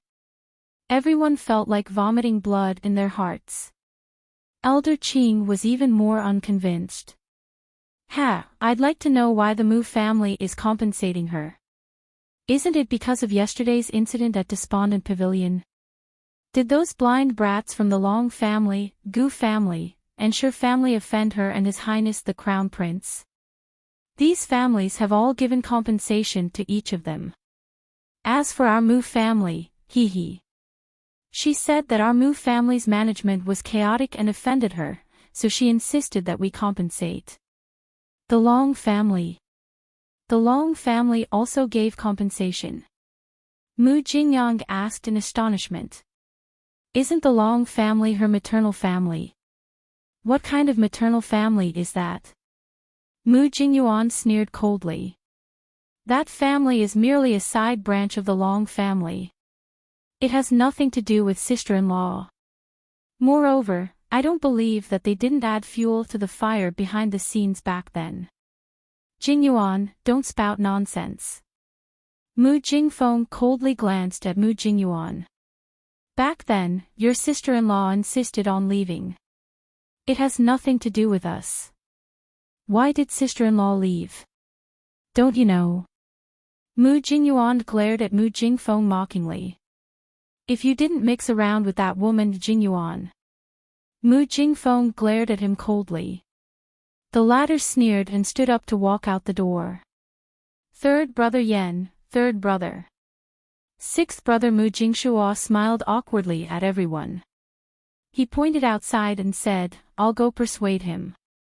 Then, he ran out like a wisp of smoke. This third bro is getting more and more outrageous. Mu Jingyang snorted. Mu Jingfeng's gaze was calm, as though he was not affected by this matter at all.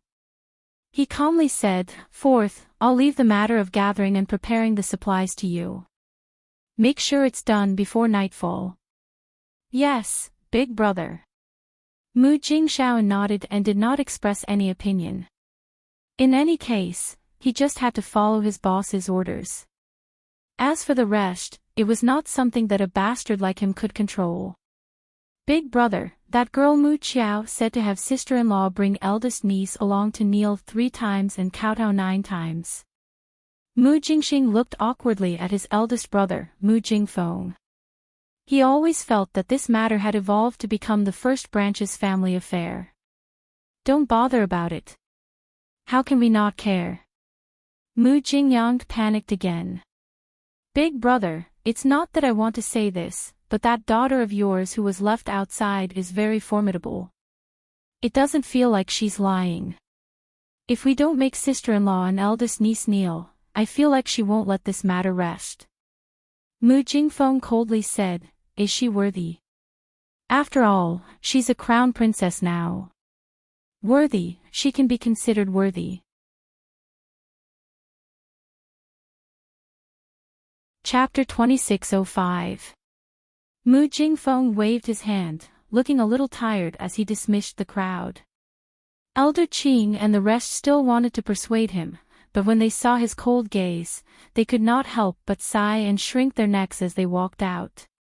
Xingqian, you stay. Mu Xingqian sat in front of him and did not speak for a long time. Mu Jingfeng looked at him and asked, Xingqian, do you think she's doing the right thing? Although your mother isn't your biological mother, she painstakingly raised you all these years. When did she not do her best to take care of you when you were sick and bedridden? There's also your sister Xian, She respects you the most. Mu Xingqian remained silent. I know you've always been aloof. But you're not someone who can't tell good from bad. You must be able to feel that your mother and sister treat you with sincerity, don't you? Father, what are you trying to say? Go and persuade your sister. I'm willing to accept her home. Mu Jingfeng pinched the space between his brows, looking exhausted. But there's no need for 3 kowtows and 9 kowtows. She's so young.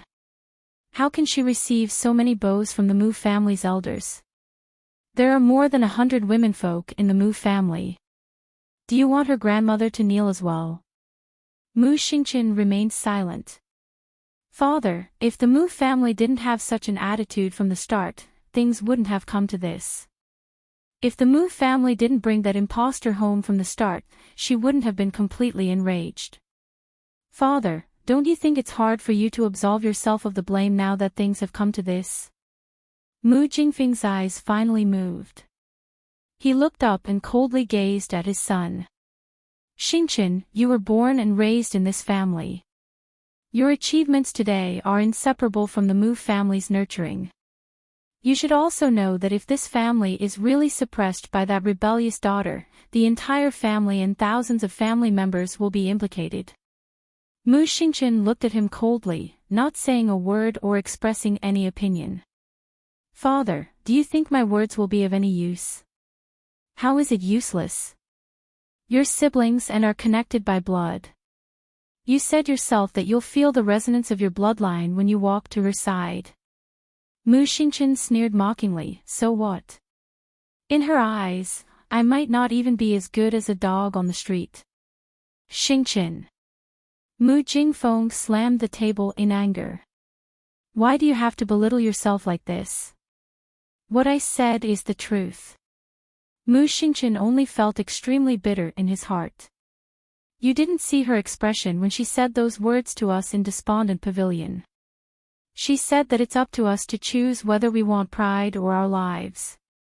She'll be waiting to see us die one by one. Unfilial daughter. Mu Jingfeng finally showed his anger. He slammed the table heavily, and the teacup on the table jumped up with a kicked sound. Mu Xingqian looked coldly at his father and did not continue speaking. From a moment ago until now, he was like a wandering soul, wandering the world. Was he sad? She was heartbroken, all right. His heart was so uncomfortable that it felt like someone was using a blunt knife to cut it bit by bit. He had the illusion that he wanted to cry, but he couldn't.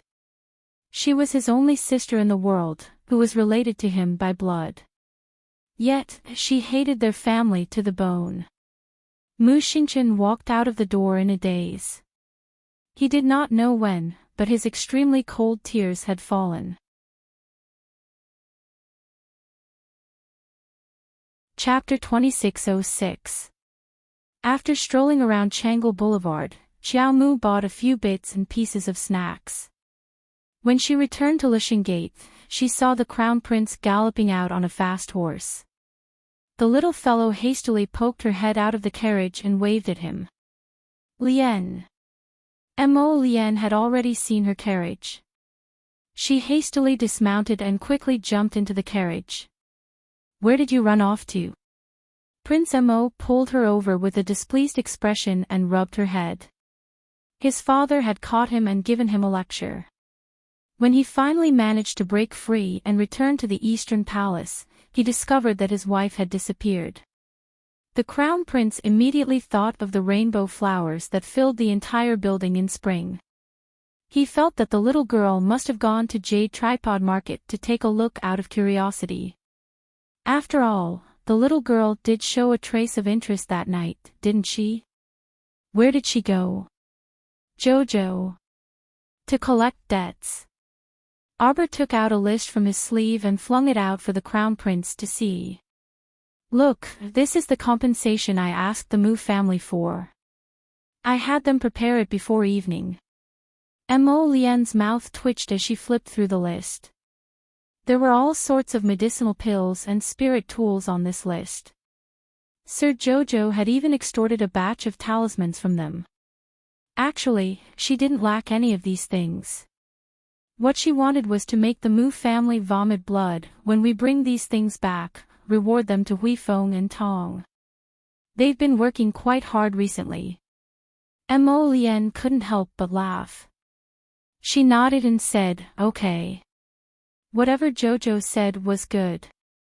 If these resources were rewarded to Huifeng and the others, they would probably be happy for several days. After all, just the medicinal pills for cultivation alone would be enough for them to eat for a while. We have a lot of people to take care of. If we distribute the Mu family's compensation, there won't be much left in everyone's hands. Arbor said in all seriousness, we still have to earn more compensation.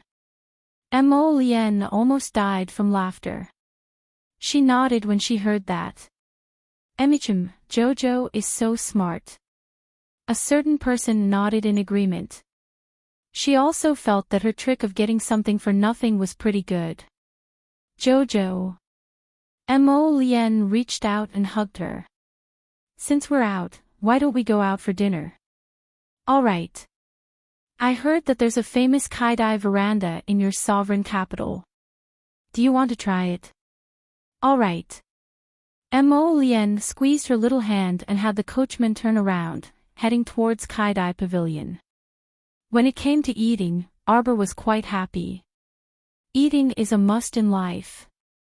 She just didn't know if the famous Kaidai veranda, which was the talk of the town in the imperial capital, was as delicious as its name implied. When the two of them arrived at the entrance of Kaidai Pavilion, they saw a long queue in front of the shop. The little fellow got out of the car curiously and looked around. Then, he took Lien's hand and walked towards the door. There was a small service counter at the entrance of Kaidai Pavilion. Two smiling women stood in front of it. When they saw the guests, they bowed and said, "How many guests are there?" "2. You'll have to wait for a while. Take your number plate and have a seat over there.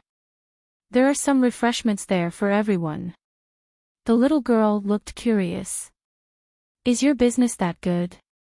Could all of these people be fake? It wasn't even time for lunch yet. Why was there such a long queue at the entrance?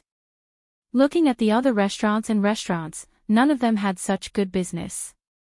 This was simply too rare. The receptionist smiled and said, "Our Kaidai veranda is very different from other restaurants." Chapter 2607. Our main line this winter is growing vegetables and beautifying dishes. These dishes can't be found in restaurants or tea houses outside. Jojo replied with an "oh," and immediately felt that this restaurant was a bit magical. They actually placed many tables and chairs outside the door for the people in line to rest and eat some fruits and snacks. There were indeed quite a number of people gathered here. Do we have to wait? Lien pulled her to her side and asked. The little fellow's eyes darted around before she shook her head and said, "No. No matter how good the dishes were, they weren't worth her and the crown prince waiting here for half a day." After waiting in such a long line, she immediately felt that her interest was waning. The crown prince nodded. "Then let's go eat somewhere else."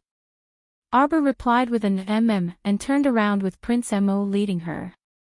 When the two were walking towards the carriage, they saw a few familiar faces walking over. Oh, did the Moo family go on a trip together today? They had just sent away a group when another group came over. Of course, it looked like the Moo family was also heading to Kaidai restaurant to eat, so they probably bumped into each other by coincidence. Moo Rochuan was also stunned when she saw Arbor. Before she could speak, Moo Rian beside her jumped up like a hedgehog. "Why are you here?" Moo Rian was too familiar with this stoic-faced young lady. So familiar that she couldn't deny it even if she wanted to. She still remembered the humiliation she suffered on the Langfang boat. Just thinking about it made her angry. A sinister glint surfaced in Moo Rian's eyes as she stared fixedly at Arbor's face. If it weren't for her eldest sister stopping her with a cold expression, Moo Rian would have long rushed up with the servants to beat up that stoic-faced young lady. She still remembered that her eldest brother was defeated by this stoic-faced young lady. Her eldest brother was even slapped by this damned stoic-faced young lady. Who did she think she was to dare lay a hand on the Moo family? Previously at Langfang, she couldn't kill her alone. Now that they were in the imperial capital, she had the Moo family as her powerful backing. Wasn't it a simple matter to kill this little bitch with a single sentence? "Eldest miss, second miss, why did you stop here and not leave?" A smiling young man ran over. He seemed to be a disciple of the Moo clan. His attitude towards the two of them was very respectful. "Moo He, hit her." Moo Ro Yen raised her chin and scolded. The youth named Moo He was stunned. He turned to look at the stoic face, but before he could do anything, he was stopped by Moo Rochuan's indifferent shout. "Stop it." Moo Ro Xian glared at Moo Ro Yen. "Don't go around causing trouble. Don't forget what we are here for." Moo Ro Yan's arrogance instantly soared. "Yes, I'm accompanying Big Sister to wait for the invitation today." As he spoke, the corners of his mouth curled up and he looked towards Arbor with a mocking sneer. "My elder sister is going to become a student of the royal school this spring." Moo Ro Yen didn't deliberately lower her voice, so everyone around them heard it. At this moment, they were in an uproar and looked at the sisters with envy. Moo Ro Yen felt honored, as if the person who received the invitation to the imperial school was her, Moo Ro Yen. What imperial school? Darling Chow expressed that she had never heard of it. Mo Lien lowered her head and saw the little fellow blinking her eyes with a curious expression.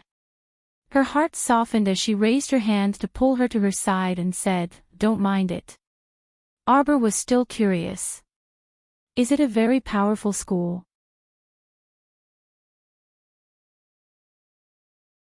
Chapter 2608. More impressive than our top-notch academy. If any of the 6 prefectures' academies were here, they would definitely be unable to resist ridiculing her. "How is your lousy top-notch academy impressive?" Mo Lien's lips twitched as she nodded and said, "Your top-notch academy is still impressive." Darling Chow instantly said matter-of-factly, "As expected, our principal Yun Fei is still very impressive." Mo Lien, on the side, Moo Ro Yan's face contorted slightly, and she couldn't resist snickering. "We've never even heard of your so-called top-notch academy. What kind of place do you think the Royal Academy is?" "It's the most famous academy in the 3 provinces. It was founded by the combined funds of our Divine Province, Tsang Province, and Ming Province. A large group of the 3 provinces' top-notch teachers are gathered inside. Also, there are countless geniuses inside. All of them are the 3 provinces' most famous geniuses." Xiao Mian expressionlessly looked at the boastful Mu Ro Yen with a stoic face. You're inside. Those geniuses are either talisman experts or top-notch cultivators. Then there are weapon and pill refinement masters. An academy where all kinds of elites gather. Mu Ro Yan's face contorted slightly. Of course I'm not inside. I freaking thought you were inside. You were blushing like a fool, but it turns out you're not inside. The little stoic speechlessly glanced at her and shooed her away like a fly. Then why are you blabbering nonsense with me? Everyone, Mu Ro Yen shrieked in exasperation, my elder sister is inside. You are you, and your elder sister is your elder sister. Arbor grumpily said, get out of the way, a good dog doesn't block the way. Mu Ro Yen was about to go crazy from anger. She shrieked and ordered Mu He, hit her. If she dies or maims, it's on me. Mu He hesitated. Just as he was hesitating, the little girl charged over like a primitive leopard. Fuck, Mo Lien didn't even have time to hug her. The little girl shot in front of Mu Ro Yen like a cannonball. She held a washboard horizontally in her hand and slapped it heavily at Mu Ro Yan's head. Slap. Mu Ro Yen shockingly discovered that she was sent flying. Her entire body was like a piece of rotten tofu as she was sent flying and landed heavily on the ground. 2 pairs of black boots with golden threads suddenly appeared in her vision. Only then did Mu Ro Yen spit out a mouthful of blood. Her face was covered in blood as she raised her head in a sorry state. With one look, her heart was completely shattered. Wasn't this her beloved 5th young master? Why did the 5th young master suddenly appear here and see her in such a disgraceful state? Ah! Ah! Mu Ro Yen shrieked. She frantically wiped away the blood from her nose as she struggled to stand up. Ah! 5th young master, don't look at my face, don't look. Just as Mu Ro Yen was desperately trying to cover her face, the Qin Estate's 5th young master indifferently walked past her. Sorry, 5th young master didn't even look at your face. You're the only one who's talking nonsense. Mu Rochuan was so angry that her chest was about to explode. She must have been out of her mind to bring this stupid second sister to Kaidai Pavilion for a meal. She was about to faint from anger. It was one thing for her second sister to make a fool of herself, but she had also brought shame to her grandmother. She simply didn't know what to say. She couldn't win, yet she was still blindly talking nonsense. It was better for people to know their own limits. Otherwise, they would only be asking for humiliation.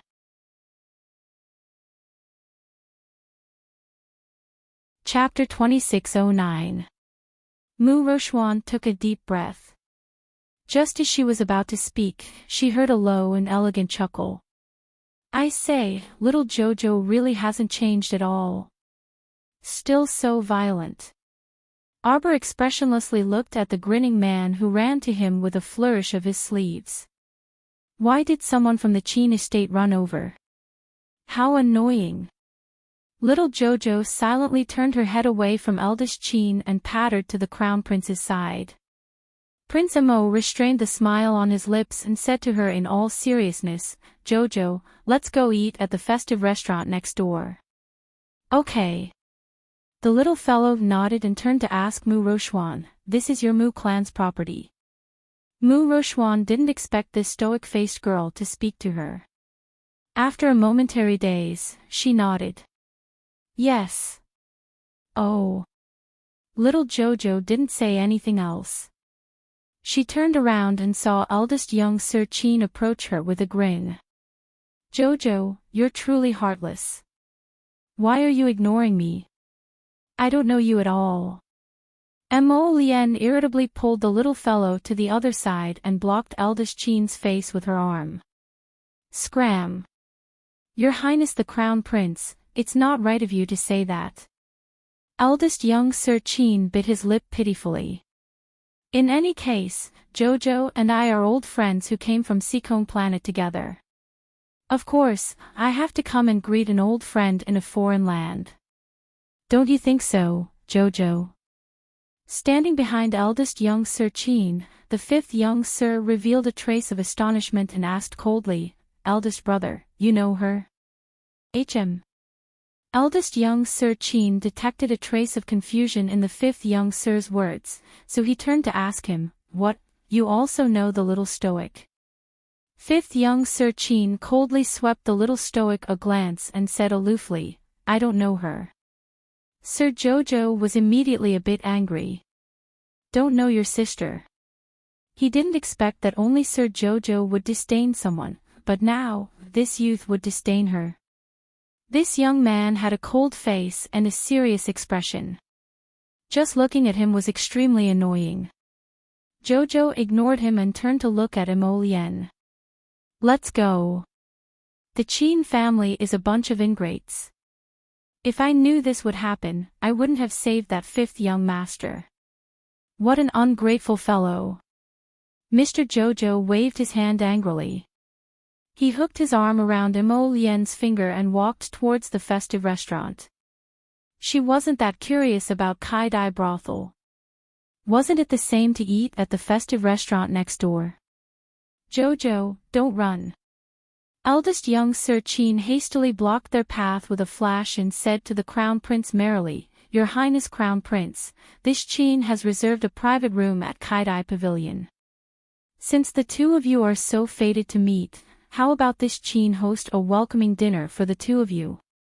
The little fellow's expressionless face was taut. She originally wanted to sternly refuse. The Crown Prince raised his hand to pat her head and nodded reluctantly.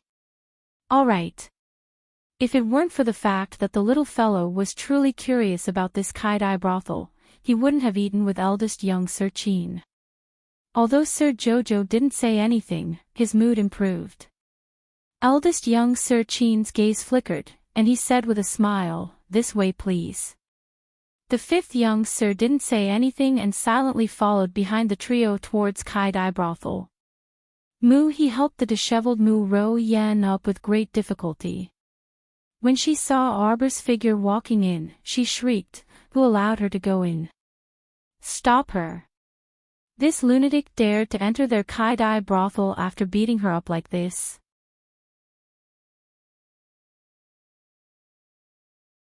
Chapter 26:10. Ro Yen. Mu Rochuan irritably shouted at her. Mu Ro Yen turned to look at her in astonishment. Return first. Mu Rochuan's gaze chilled, and she coldly instructed the two maidservants behind her, You two must escort second Miss back properly. Yes, eldest Mississippi Mu Ro Yen was still unconvinced, and she stiffened her neck and shouted at Mu Rochuan, Eldest sister, I was humiliated by that woman on the streets and suffered such serious injuries, yet you're actually making me return? No way. Shut up. Mu Rochuan was simply about to be angered to death by this idiot. Didn't she hear that eldest young Sir Cheen respectfully address him as His Highness the Crown Prince just now? How long did this Mu Ro Yen want to kick up a fuss for? Couldn't she use her brain a bit when she went out to do things? Mu Rochuan didn't want to waste any more words with her and directly waved her hand, gesturing for the two strong maidservants to pull Mu Ro Yen back to the Mu estate. Afterwards, Mu Rochuan looked up at her Kai Dai veranda's gold-lettered door lintel and walked inside with light steps. Arbor ordered a table full of dishes, and after ordering, he saw the fifth young Sir looking at him coldly. You can eat so much. How did this woman develop such a temperament?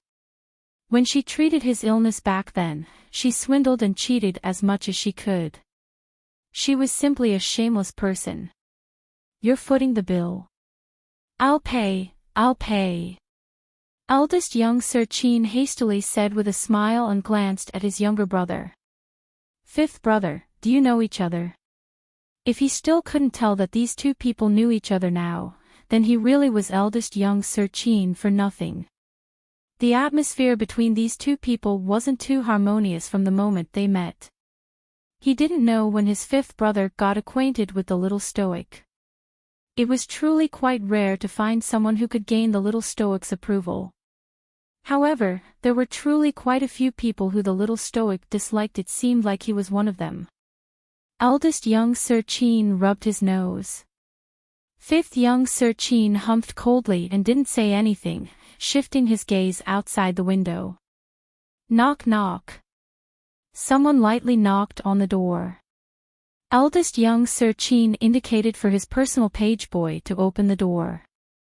Mu Rochuan's gentle and dignified face was revealed when the door opened.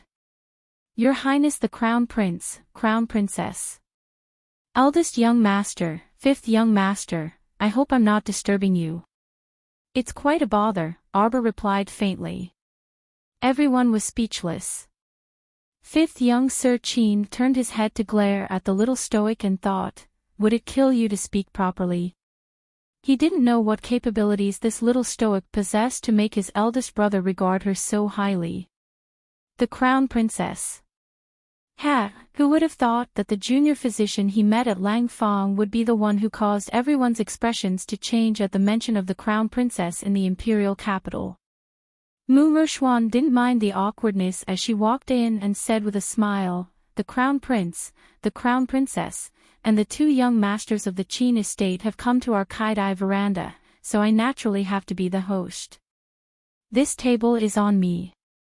Mu Rochuan sat down with a smile and said to the steward of Kaidai Pavilion behind her, bring the best wine and serve all the vegetables. Yes. The steward hastily bowed with a smile and retreated out of the door with his men. He was naturally a shrewd person and knew that the people in this private room were all wealthy and respectable people, so he quickly dispatched 2 people to guard the door to prevent anyone from offending the honored guests again. Mu Rochuan looked at the Crown Prince with a smile. Rochuan will toast to the Crown Prince first as a sign of respect. Your Highness the Crown Prince's distinguished status has condescended to our Kaidai Pavilion. Your presence brings light to our humble dwelling. 10 o'clock. Tomorrow, 6 o'clock. Slow neck, slow waist.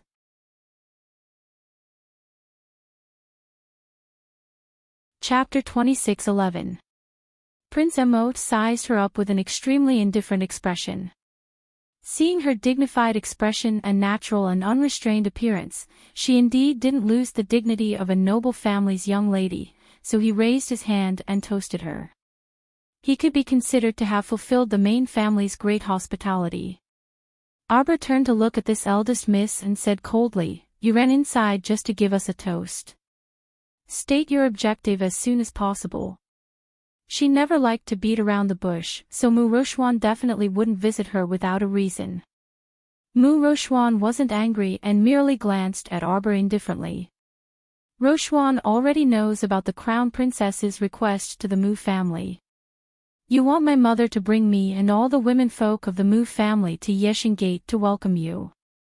Could it be that you want grandmother to also kneel and welcome you?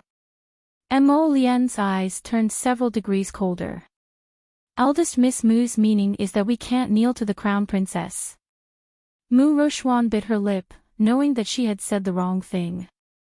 Even if she wanted her grandmother to welcome her, even if she had to kneel and welcome her, there was nothing inappropriate in terms of national law. In their great divine province, strength reigned supreme, and there weren't too many restraints on etiquette. So what if she was her grandmother? In the face of national etiquette, family etiquette still had to yield. Since you've said so, then I've changed my mind. Mu Rochuan sighed in relief, a faint smile on her lips. In that case, I want family head Mu to bring the entire estate to Yeshan Gate to welcome my mother and me. All the juniors in the estate must kneel 3 times and kowtow 9 times to welcome my mother. Are you satisfied with this arrangement? Mu Rochuan almost couldn't catch her breath, and her face turned ashen from anger. Her hands clenched tightly under her sleeves, and she suppressed her bellyful of anger as she said coldly, Crown Princess, it's best if you don't reach for a yard after taking an inch. This Crown Princess really likes to reach for a yard after taking an inch. The little stoic directly slapped her chopsticks on the table, not giving Mu Rochuan any face. Pass on my words to family head Mu. She squinted her eyes and said expressionlessly, I really hope that the Mu family can have pride and be fearless of death. If you want to die, I'll just watch. Isn't the crown princess going too far? Mu Rochuan angrily said, even if the Mu family has wronged you and your mother all these years, how many innocent people are there in the Mu family? How can you bear to bury their lives in your own willful and reckless actions? Innocent. Ha ha ha ha ha. Arbor laughed coldly. However, there was no trace of a smile on her face. This, on the contrary, made people feel extremely stifled. Are there any innocent people in the Mu family? Why did her mother give up her position as the family head's wife and leave her hometown to go to the lower star field? Concubine Sure manipulated the dark hands behind the scenes and ruined her life. How many members of the Mu family were involved in this and persecuted her, this innocent and pitiful girl? It was just that she had become stronger in this life, which made them look weak, so they kept saying that they were innocent. The fifth young master felt his eyelids twitch.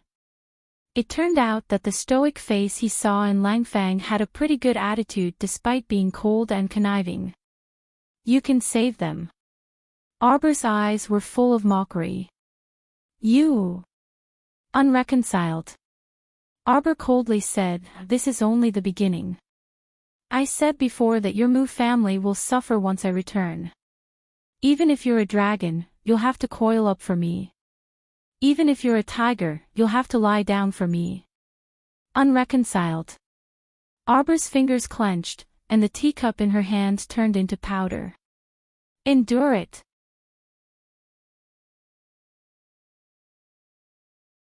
Chapter 26:12. The private room was dead silent for a moment, and everyone kept quiet out of fear. The fifth young master, who was used to rebuking the little stoic, didn't even freaking dare to speak now. He only felt that the atmosphere inside the private room was heavy, and anyone with a discerning eye could tell that the stoic girl was doing her utmost to control her fury. Mu Rochuan forcefully suppressed the fury in her eyes, and there was an indescribable gloom coiling around her heart that was difficult to emit. The little stoic didn't say anything after that, but her eyes truly expressed one meaning, eldest Miss Mu.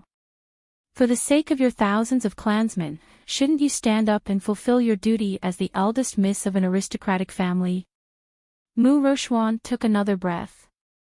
Just as she was about to speak, she heard a knock on the door. The page boy had long been stifled by the atmosphere inside the private room, and he hastily stepped forward to open the door. The manager's smile bloomed like a flower as he led in a man and a woman wrapped in cyan cloaks. He laughed heartily and said, Congratulations, eldest Mississippi. Congratulations, eldest Mississippi. The Royal Academy sent someone to deliver an invitation. At this time, several waves of cheers had already come from downstairs. As the Royal Academy's important place to deliver invitations every year, Kaidai Veranda would always gather many people to watch on a specific day like this. It seemed that several people downstairs had also received an invitation from the Academy.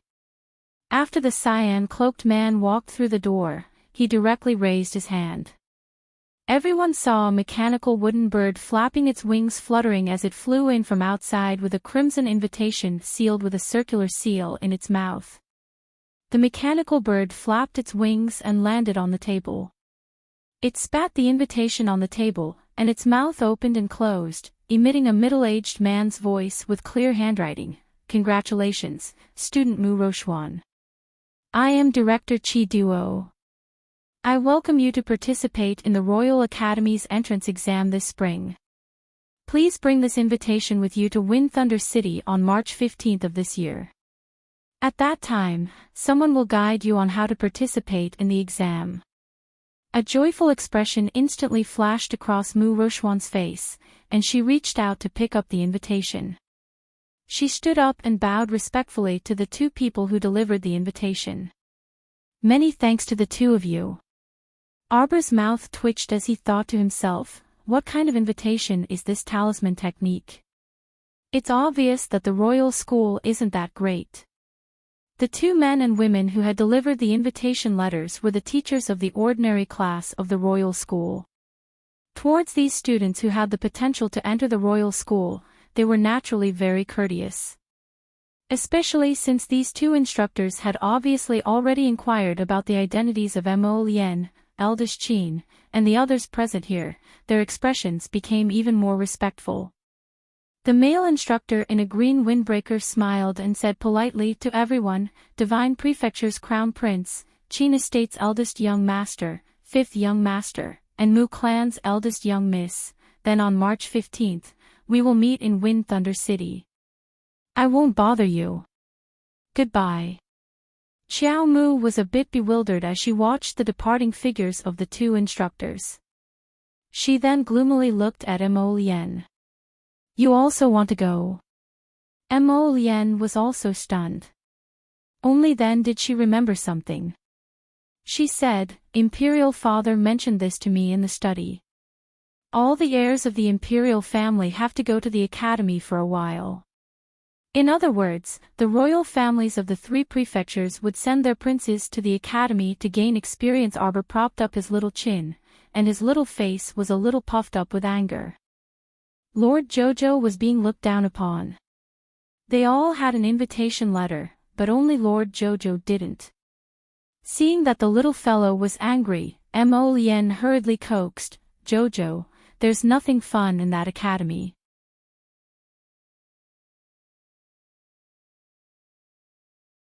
Chapter 26:13. Eldest young Master Qin couldn't help but laugh. That's right, the academy has everything from the three prefectures. There are even some barbarians who drink raw meat and drink blood and are uneducated. All they did was compete with each other all day long. There really wasn't much meaning to it. Jojo, it's fine if you don't go. Humph. Sir Jojo's little face was indignant. Whether or not she wanted to go was one thing, but whether or not she could go was another. She actually didn't even have the qualifications to go to the Royal Academy. Everyone had an invitation letter, but she didn't. Jojo was so angry. Mu Rochuan smiled faintly and said, those who can participate in the Royal Academy's entrance exam basically have their own specialties. For example, fifth young master. Although he doesn't have any cultivation, he's also on the list of the Academy's invitees because of his excellent Guqin skills. Mu Rochuan explained faintly, the Royal Academy includes cultivation, weapon refinement, pill refinement, talismans, array mechanisms, dance, music, books, painting, and so on. They all have specialized subjects and only take in the top talents of the three prefectures. In other words, Sir Jojo wasn't considered a top talent. Mo Lien rubbed the little fellow's head and said with a grin, Jojo is the best. Eldest young Master Qin nodded repeatedly and said, that makes sense. Jojo is the most talented girl I've ever seen. It's the Royal Academy's loss that they didn't send you an invitation letter. Sir Jojo nodded inwardly in deep agreement. That's right. It was the Royal Academy's loss that they didn't send her an invitation letter. Mu Rochuan was so angry that she wanted to laugh. This little girl's bad temper was caused by people's flattery, right? Mu Rochuan said very faintly, the Royal Academy has first-hand information on all the talents in the world. Even if you're in the most remote corner of the three prefectures and have been unknown for many years, you'll still be discovered by the Royal Academy. You don't have an invitation letter, which means that you're not recognized by the Academy. Of course Mu Rochuan suppressed the mockery in her eyes and glanced at Arbor. How could a little third-level spiritual master with no outstanding cultivation and no other abilities enter the Royal Academy's eyes? She had clearly chosen to forget about the blue storage talisman in Arbor's hand. In fact, the blue storage talisman drawn by Arbor had already reached a new level. Not only could it store inanimate objects, but it could also store living things. Moreover, this was a height that the members of a talisman aristocratic family would never be able to attain in their lifetimes. It's merely an invitation. Xiao Mu pursed her small mouth and harumphed. It's merely a qualification for the entrance test. It's not like he's definitely going in. But you don't even have an invitation letter. You don't even have the qualifications to take the test. Mu Rochuan originally wanted to refute indignantly, but when she saw the crown prince's lukewarm gaze sweep over her, she immediately became speechless. The warning in the crown prince's eyes was too obvious. Mu Rochuan retracted her fist. She felt a faint anger in her heart, but she couldn't explain why. Her mother had clearly told her to get along well with the little girl, but for some reason, when she saw this expressionless face, she felt a faint trace of anger. She felt that under that calm stoic face, there was an insufferably arrogant arrogance. Mu Rochuan took a deep breath and stood up. Crown Prince, 2 zither gentlemen, then Rochuan will also take her leave. Her heart was now completely focused on the Royal Academy's invitation letter. She planned to go back and draw a few more talismans to prepare.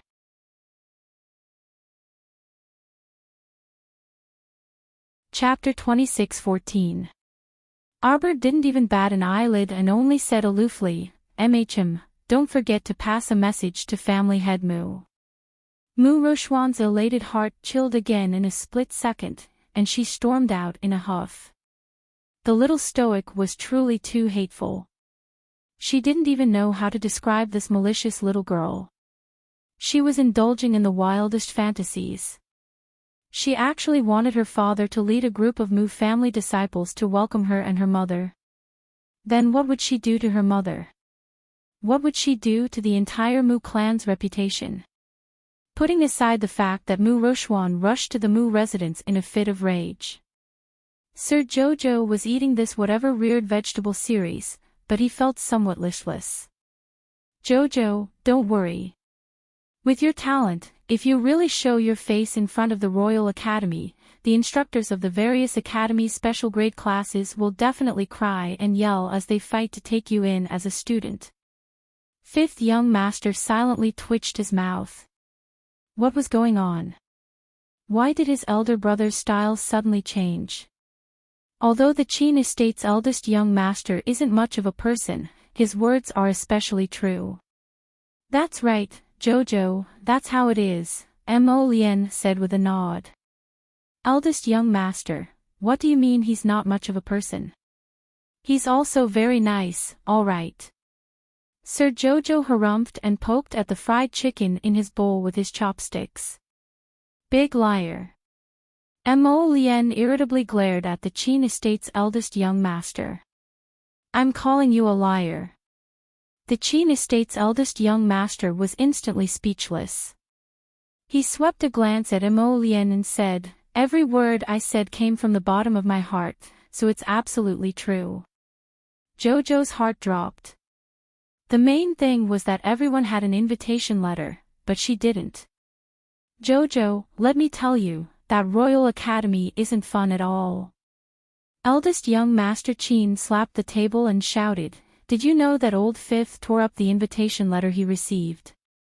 He still doesn't want to go." Fifth young master was stupefied. When had he ever said that he didn't want to go? Big brother, don't you feel guilty saying this? Go, go. Mo Lien understood the little girl's feelings the best.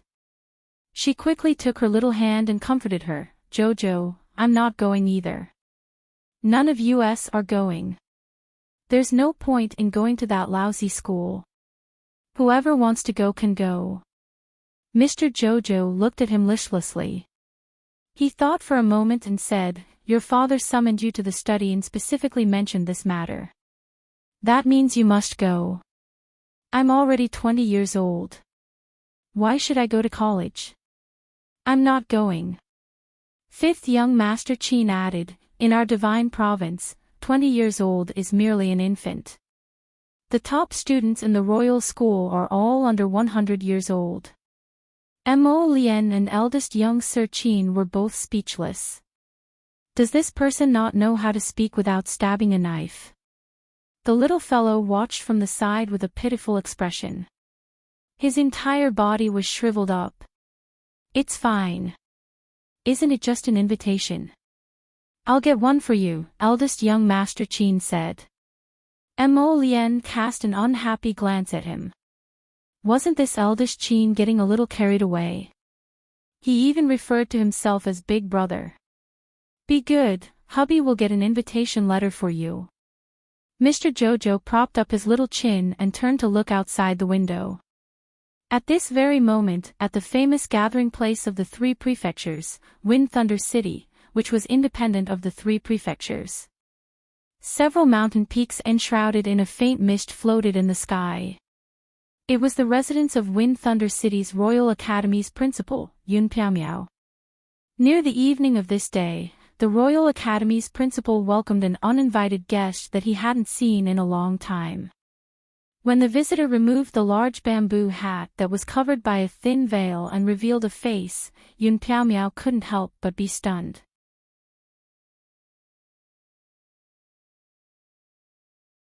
Chapter 26:15. Big Brother. Yun Piaomiao's eyes were filled with excitement as he looked at his brother who had been missing for so many years without returning. It really is your big brother. Why did you suddenly come back? Aren't you happy? The person who came was wearing plain clothes. His expression was cold, but there was a faint smile in his eyes. How can I not be happy? Yun Piaomiao cried out happily. His brother had returned. How could he not be happy? No matter what other people thought, he was very happy. Don't tell the Yun family about my return. The person reached out and patted his shoulder. The two brothers had similar eyebrows, but compared to Yun Piaomiao's leisurely and indifferent expression, this older brother seemed to be more cold. Yun Piaomiao's eyes dimmed. Big brother, it must be hard for you to wander alone without a family to support you. That person smiled and shook his head. It's good this way. I won't force myself to live a life I don't want to live. Sigh.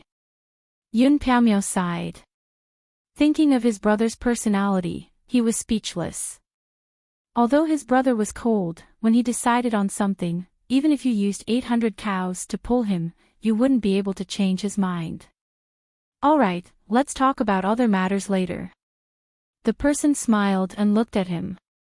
He reached out his hand and said, Principal of the Imperial School, I'm here to ask you for 8 invitation letters. Yun Piaomiao was startled, then he laughed. What kind of little fellows actually need you to come personally and ask me for them? Very interesting. That person seemed to have thought of something interesting and chuckled. I can guarantee that your Imperial School will be very lively in the future. I'm looking forward to it, Big Brother. Yun Piaomiao took out 8 invitation letters and handed them to the other party. He couldn't help but laugh out loud. On the other side, Mo Lien, who had eaten a tasteless meal, came out of Kai-Dai Pavilion with the listless little fellow in her arms. With a few words, she sent the 2 troublesome fellows from the Qin estate away. Now that she was carrying the little fellow into the carriage, she couldn't help but say softly, Don't worry, it's just a copy of an invitation letter. I'll leave this matter to my husband. Copy. The corner of Arbor's mouth twitched. Wasn't that just making a copy of an invitation letter? How could she, Mr. Jojo, use counterfeit goods? No. Mr. Jojo snuggled his head into his arms unhappily with an unhappy expression on his face. Who would want a fake? If she didn't have an invitation letter, then so be it. When Mo Lien went to the academy, she would stay in the Eastern Palace to concoct pills, draw talismans, and cultivate diligently. After a while, he would surpass eldest Qin in terms of cultivation. Surpassing Duan Yu. Surpassing Mo Lien. He surpassed everyone else. Crush them, chase them, beat them up like dogs, and make them all raise the white flag and surrender. Just the thought of it was interesting. What are you thinking about, baby. Mo Lien lowered her head and saw the little guy's daydreaming expression. Needless to say, his expression was somewhat hilarious and wretched. Could it be that he was thinking of beating someone up in his heart? I have to say, Prince Mo, you really hit the nail on the head.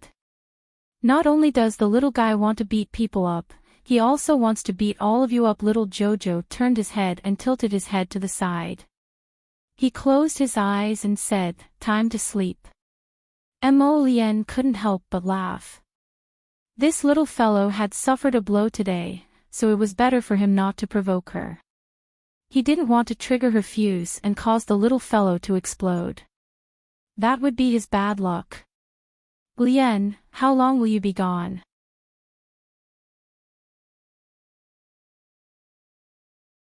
Chapter 26:16. The little one's voice was so soft and muffled that it touched Mo Lien's heart. Jojo, you can't bear for me to go. Mo Lien's mood improved at once. Look, his darling was becoming more and more inseparable from him. How wonderful. He thought she was unhappy because she didn't receive an invitation, but it turned out that a large part of the reason was because she couldn't go with him. True, if he went to that Wind Thunder City alone, he would be separated from his wife. That wouldn't be good. Therefore, it was urgent to make a copy of the invitation letter. Mo Lien lowered his head and kissed her fluffy hair. Jojo, don't worry. I won't go if you don't go. We are husband and wife and will advance and retreat together. After not receiving a response for a while, Mo Lien took a closer look and couldn't help but be amused and annoyed. This little fellow actually fell asleep in his arms with her eyes closed. After returning to the Eastern Palace, he carried the little fellow back to her room and wiped her hands and feet before carrying her to bed. That night, Jojo kept having sweet dreams of being the victor. When she opened her eyes the next morning, she was still bewildered and baffled. What was going on? Yesterday, she kept seeing herself chasing after Mo Lien and Duan Yu to beat up. She beat them up until they fell to the ground and repeatedly begged for mercy, calling them "Your Majesty the Queen." Arbor's face darkened. Was there actually such a vile and violent gene in her bloodline? Impossible. Sir Jojo blinked and continued to sit on the bed in a daze. When Kai Xiu entered, she saw her little master sitting there in a daze with a comical expression. Kai Xiu couldn't help but smile. Crown Princess, you're awake. Ah. Arbor stomped off the bed and asked after washing up. Ah, I fell asleep yesterday. Call Eunuch Qin over for me to question him.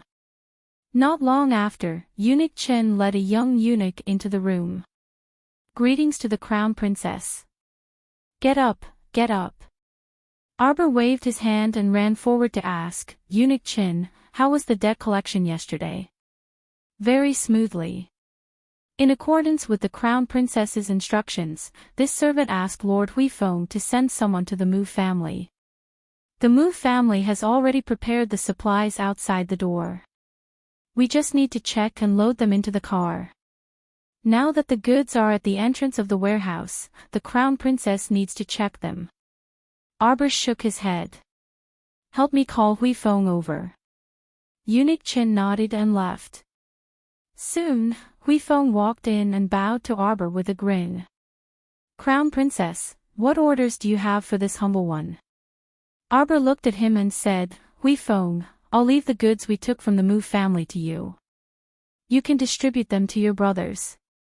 Huifeng was startled for a moment before he excitedly said, "Ah. Yes, yes, Crown Princess. Huifeng will do it immediately." Arbor stretched out his hand to yawn. After watching Huifeng leave in a hurry, he said to Kai Xiu, if anyone from the Mu family visits in the next 2 days, refuse to see them. Yes. Mu family, Gilded Garden. Mu Jingfeng stared at Mu Qingya, who was sitting next to him, with a tense expression. He sighed deeply and said, You don't have to do this. Mu Qingya shook her head and resolutely said, Family head, as a member of the Mu family, this is what I must do. This concubine will remember husband's consideration for my dignity. Mu Qingya smiled faintly. But for the sake of the Mu family, what does this bit of dignity count for?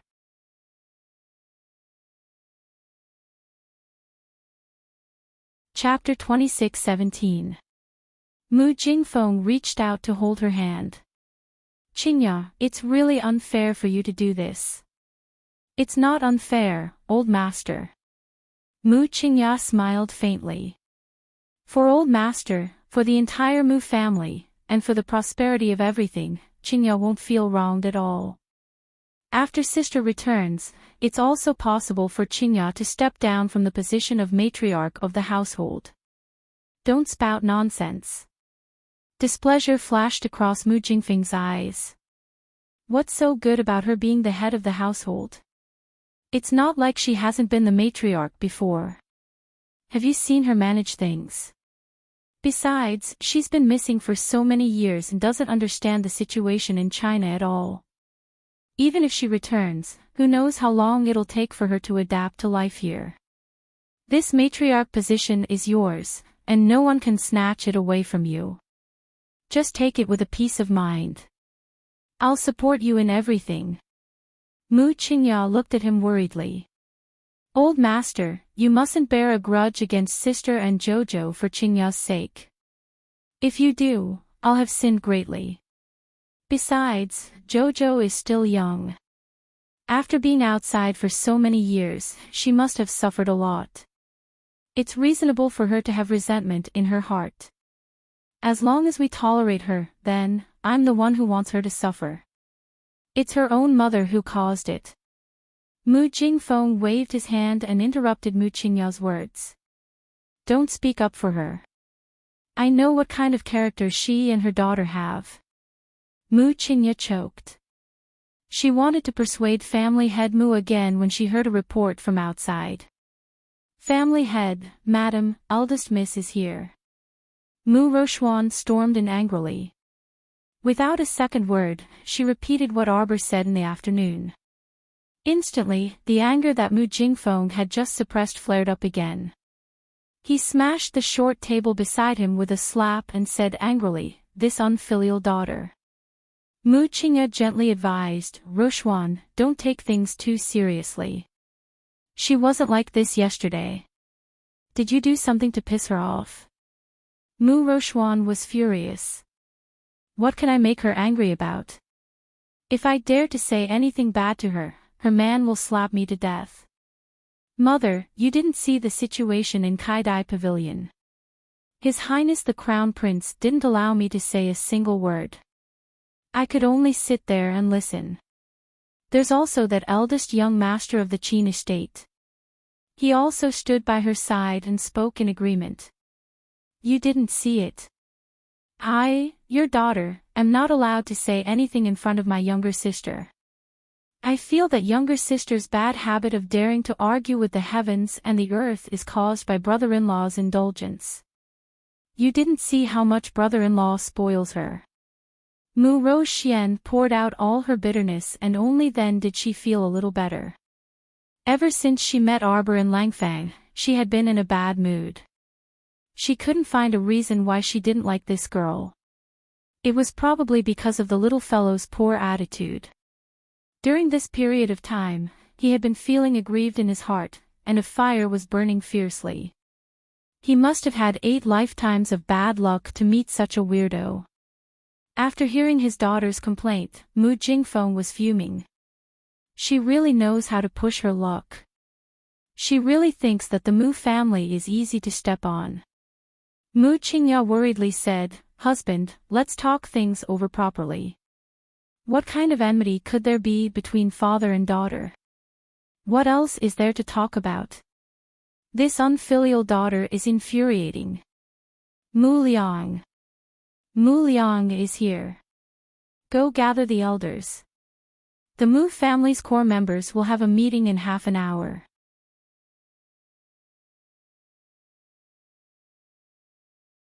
Chapter 26:18. Jingxing, Jingyuan, take the Mu family's elite disciples and make preparations. Immediately withdraw from the imperial capital in secret, Mu Jingfeng ordered coldly. Mu Jingxing and Mu Jingyuan exchanged glances.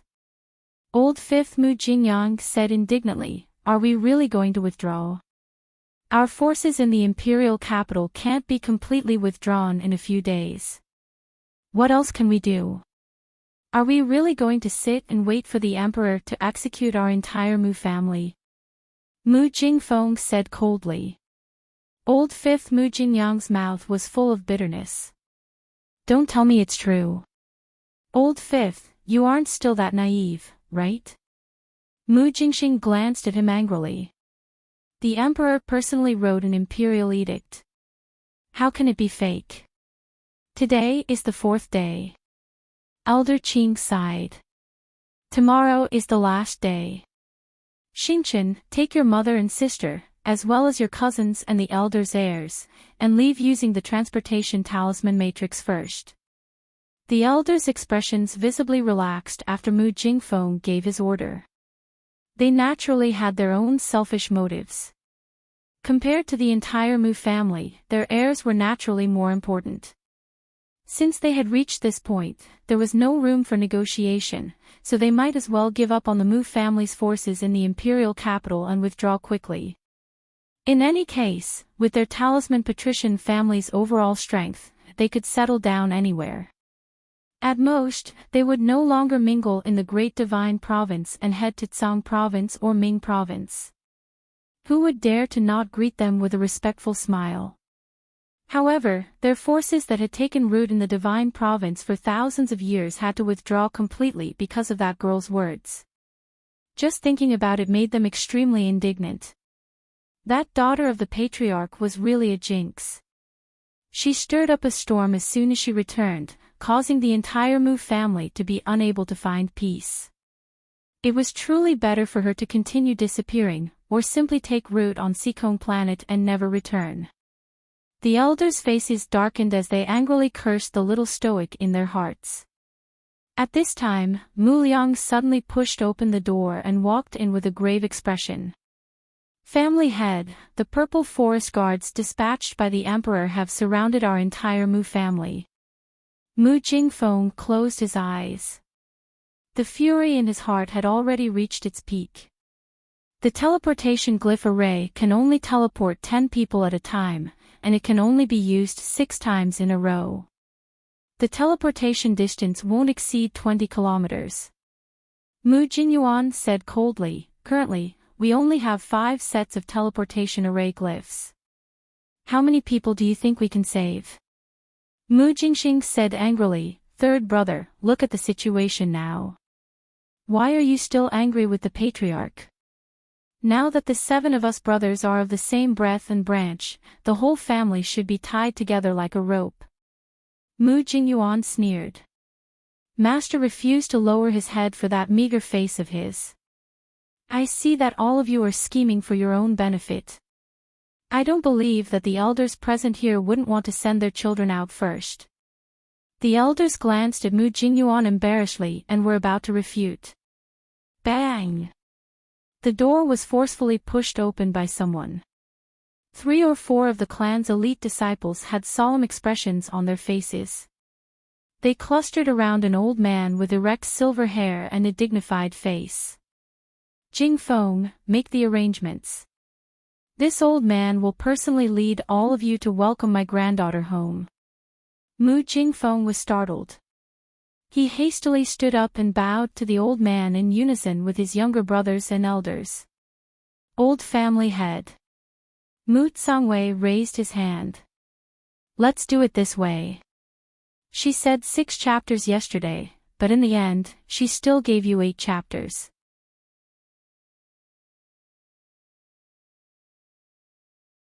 Chapter 26:19. It was close to noon. Both sides of the main road of Changle Avenue were packed with people. The restaurants and tea houses were already filled with spectators, and everyone was relishing in discussing a major event. A major event that everyone in the imperial capital knew about. Chirp chirp, chirp chirp, the voices of the crowd mingled together, forming a chaotic symphony. They're coming, they're coming. Ah, where's the procession? Hey, don't push, why are you pushing? You can't squeeze to the front no matter how hard you push. Fong Su led a group of forest guards and directed the Imperial Guards to the place where the people were gathered.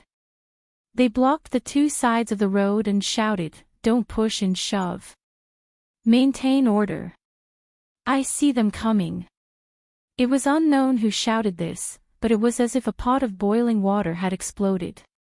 Everyone stretched their necks and looked towards the main road with all their might.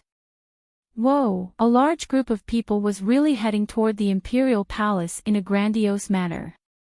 Leading them was the hale and hearty old patriarch of the Mu clan, Mu Tsang.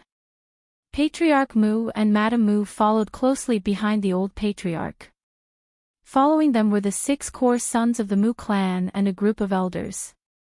Thousands of Mu clan disciples followed closely behind in a grandiose manner. Following the ceremonial official's command, they all knelt down in unison.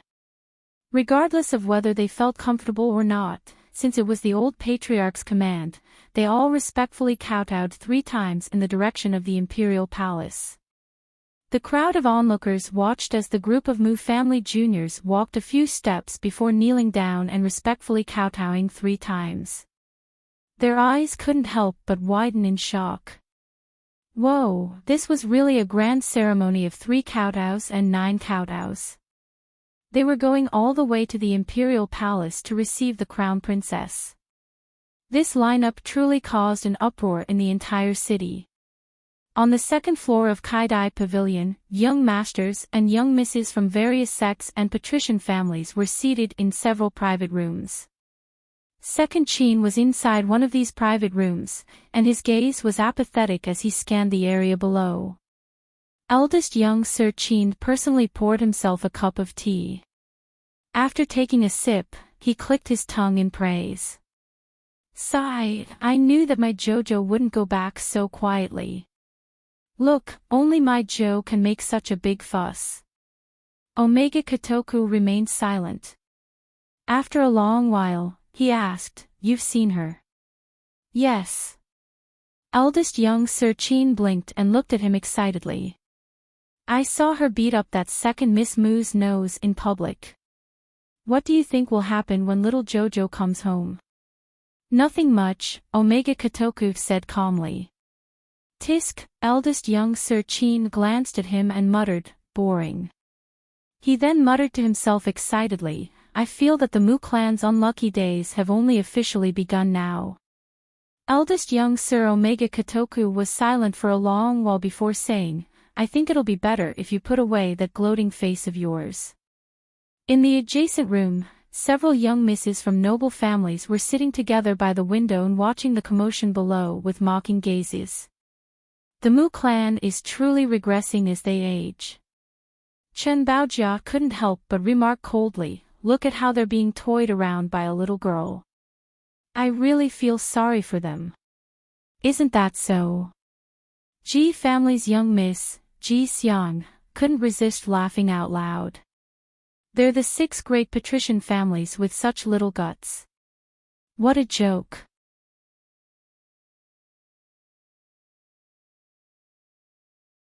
Chapter 26-20. Zhongli Jiwei tilted her head and looked out the window, just in time to see old patriarch Mu Tsang leading a group of Mu family members away. She curled her lips and sneered, "Don't talk nonsense if you don't know. This is an order personally given by the great emperor to force the Mu family to submit. Although the Mu family has 1,000 years of heritage, can an arm bend a thigh? They naturally don't dare to disobey the great emperor's order." Chen Baojia angrily grasped the handkerchief at her fingertips and forcefully suppressed her anger. However, a flower-like smile appeared on her face. Perhaps the great emperor has acknowledged her. Acknowledged?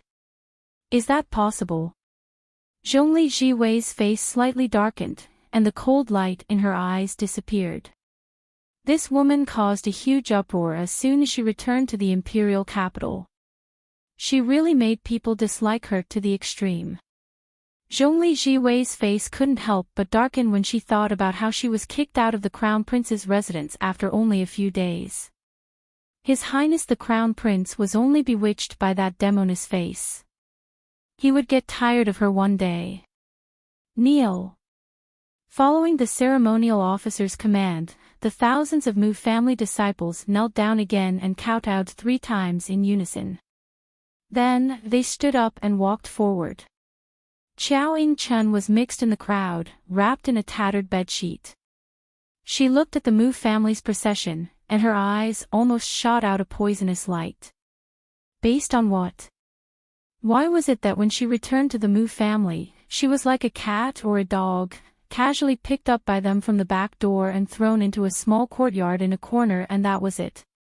Based on what? When that slut returned to the Mu family, she could cause such a huge commotion, and no one dared to question her.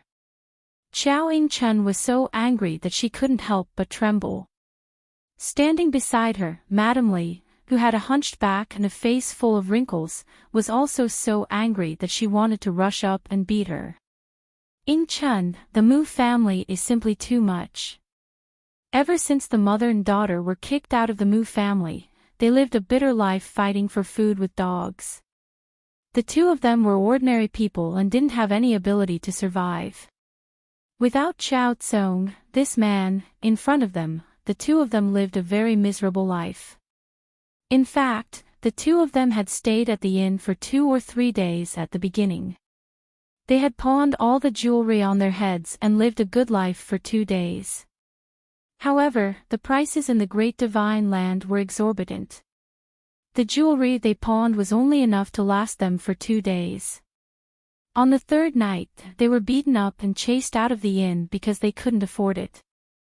After that, the mother and daughter were like a group of beggars, living in the poorest dilapidated temple in the north of Huanlang. They ate rotten steamed buns and drank cold water that stuck in their teeth. In the middle of winter, they were so cold that their hands were full of sores. In order to survive, the 2 of them discussed for a while and decided to pawn off the only 2 sets of clothes that were made of good material. They only wore a white undergarment underneath and snatched a sheet from a beggar to wrap it around their bodies to protect them from the cold. Then, it was now. They heard that the Mu family was welcoming the little crown princess home, so they followed a group of passers-by who did not know the situation and came to watch the fun. It would have been better if they didn't look, but once they did, they were so angry that 1 Buddha ascended to the heavens and 2 Buddhas left their bodies. The people from the Mu family are a bunch of snobs. Madame Li shrieked. Back then, it was clearly them who fought to bring us here. Now, they don't care about our lives and even kicked us out of the house. Compared to the treatment they received in Arbor, the mother and daughter wished for nothing more than to hug each other and cry their hearts out, saying that the heavens were unfair and that people's hearts were unpredictable.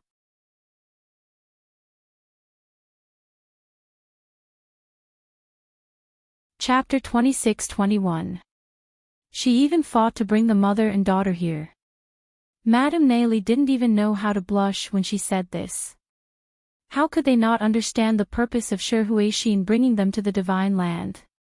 However, it was funny that both mother and daughter were self-righteous people. They were weirdos who thought and considered everything from their own vantage point. Therefore, no matter what happened, both mother and daughter would never look to themselves for the reason. In any case, everything was someone else's fault. Mom, what should we do now? Xiao Ying-chun resentfully glared at the Mu family's departing figures and said angrily, "That bitch stole everything from me.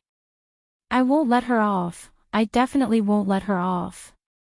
Madame Nayli also nodded and said angrily, "All right. Let's think of a way to make her forget about being the Mu family's young miss. We must disrupt her so that she can't even become the crown princess." "That bitch wants to steal everything from me," Xiao Ying-chun said resentfully. "She should also have a taste of what it's like to have nothing." The mother and daughter swore to the heavens for a long time. Seeing that the Mu family's entourage had already passed, they sneakily retreated from the crowd. They originally wanted to head in the direction of the imperial palace, but a large palm suddenly reached out from behind and covered Xiao Yingchuan's mouth and nose, dragging her into a slender alley at the side. Xiao Yingchuan's eyes widened in horror, and she moaned a few times as her body was uncontrollably dragged into the alley. Her mother, Madame Neili, was still cursing when she suddenly turned around upon hearing the noise. She shrieked in fright and chased into the alley while wailing, "Ing Chen, Ing Chen." At this moment, the crowd outside was noisily discussing the Mu family's matters, so no one paid attention to the mother and daughter. Even after Xiao Yingchen was dragged into the dark alley and Madame Neili chased after her, no one noticed that two insignificant beggars were missing from the crowd. MMPH. Xiao Yingchen struggled with all her might, expending all the strength she had since she was in her mother's womb. Madame Neili chased over and grabbed a burly man's arm, repeatedly scratching the back of his arm. "Ah, let go of my daughter, let go of her. Damn old hag, scram." The burly man slapped Madame Li to the ground and stepped on her foot. "Ah." Madame Li suddenly felt pain all over her body. One of her leg bones seemed to have been broken by the strong man's foot. "What are you doing? What are you doing?" Xiao Yingchen screamed and pushed the man's arm with all her might. Unexpectedly, the man forcefully pinched her chin, and the dirty sheets wrapped around her body also hung on the ground. Xiao Yingchuan's entire body trembled as she stared in horror at the one-eyed man in front of her. "No, no, don't come over. No, don't." Xiao Yingchuan's body trembled as she repeatedly shook her head. Her eyes were filled with terror and panic, and she was practically unable to speak. The one-eyed man raised his hand to touch her face, and then muttered in disdain, "Shoddy work, I don't know if it can be sold for a good price. Let's go." "Ah, what are you doing?" "Ah." Xiao Yingchuan's feet hit the ground as she was dragged into the alley. Madame Li hurriedly pulled out a wooden stick from the side and chased after her while dragging her crippled leg. She shrieked, "Let go of me, Ing Chen. Who are you? What are you doing? Old hag. Do I need to explain who I am to you?" Seeing Madame Li chase after him, the one-eyed man kicked her back.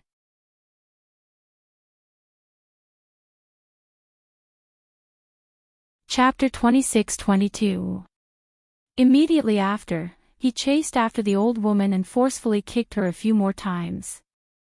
The kicks caused Madame Neili to cry out in pain. Soon, she was gasping for air and lying on the ice-cold ground in the alley, on the verge of death. "You and your daughter are out of luck." That burly man grinned mischievously. "I haven't eaten a full meal for several days. Once I sell your daughter, I'll have money." Ah, what are you doing? You scoundrel, let go of me, let go of me. Pay. Who wants to scoundrel you?" That burly man's slap came down, but after some thought, he still didn't hit Xiao Yingchuan's face. He directly tore off the cloth on Xiao Yingchuan's shoulder. An old woman's face with black skin and rough hands. "If it weren't for the fact that I really don't have any food to eat, why would I catch you? I don't even know if the market will accept you." As the burly man grumbled, he grabbed Xiao Yingchuan's hair and directly dragged her into the alley. He didn't have the slightest bit of tenderness for the fairer sex. "Ah! Ah!" Xiao Yingchen shrieked in horror. She hugged that man's leg and howled, Let me go, strong man, let me go. Give me 100 spirit coins, and I'll let you go, woman." Xiao Yingchen felt even more resentful and powerless. Right now, let alone 100 spirit coins, she couldn't even find 1 spirit coin on her. "You don't have any spirit coins. You don't have any spirit coins, yet you dare to babble nonsense to me."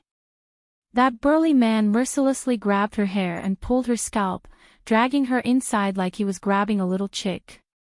Xiao Yingchen shrieked, Mother, save me. Why are you lying there?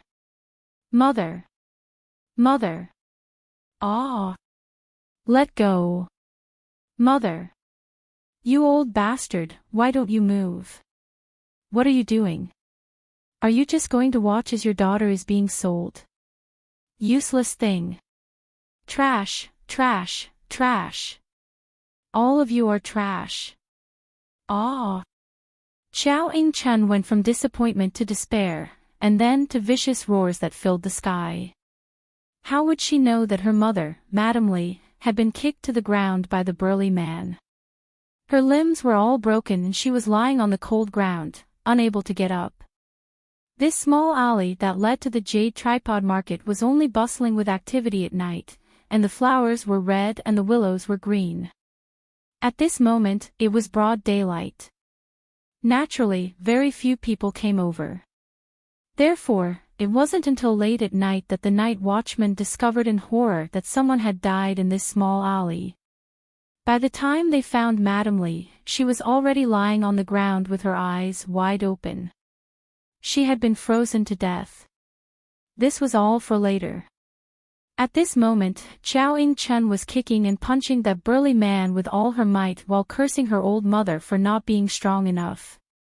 She was dragged all the way through the Jade Tripod Market's entrance by someone by the scalp. The rows of red lanterns at the entrance of the Jade Tripod Market were naturally dark. The door was tightly shut. The brawny man walked to a small door at the side and knocked on the door with force. The small door quickly opened, and a hunchbacked old man came out to greet him. He glanced at him and couldn't hide his disgust as he said, "Wang Ba, why are you here again? Didn't our Yin Yang already warn you not to come here?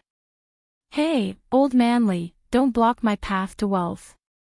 Scram, scram, scram to the side. I naturally came here today to deliver goods for Yin Yang. Ah, let go, let go." The hunchbacked old man called Old Manly swept a mocking glance at Wang Ba. "Heh, you brat, who knows where you caught this unmarried maiden again?"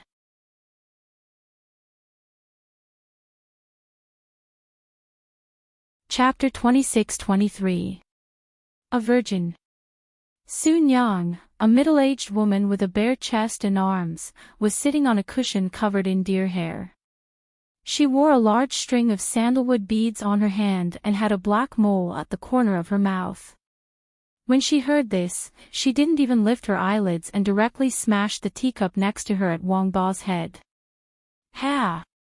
Do you believe it yourself? Wang Ba, I think you're becoming more and more unfashionable. Do you think my Jade Tripod Market takes in all kinds of goods? Look at this woman. She doesn't have a figure or a face.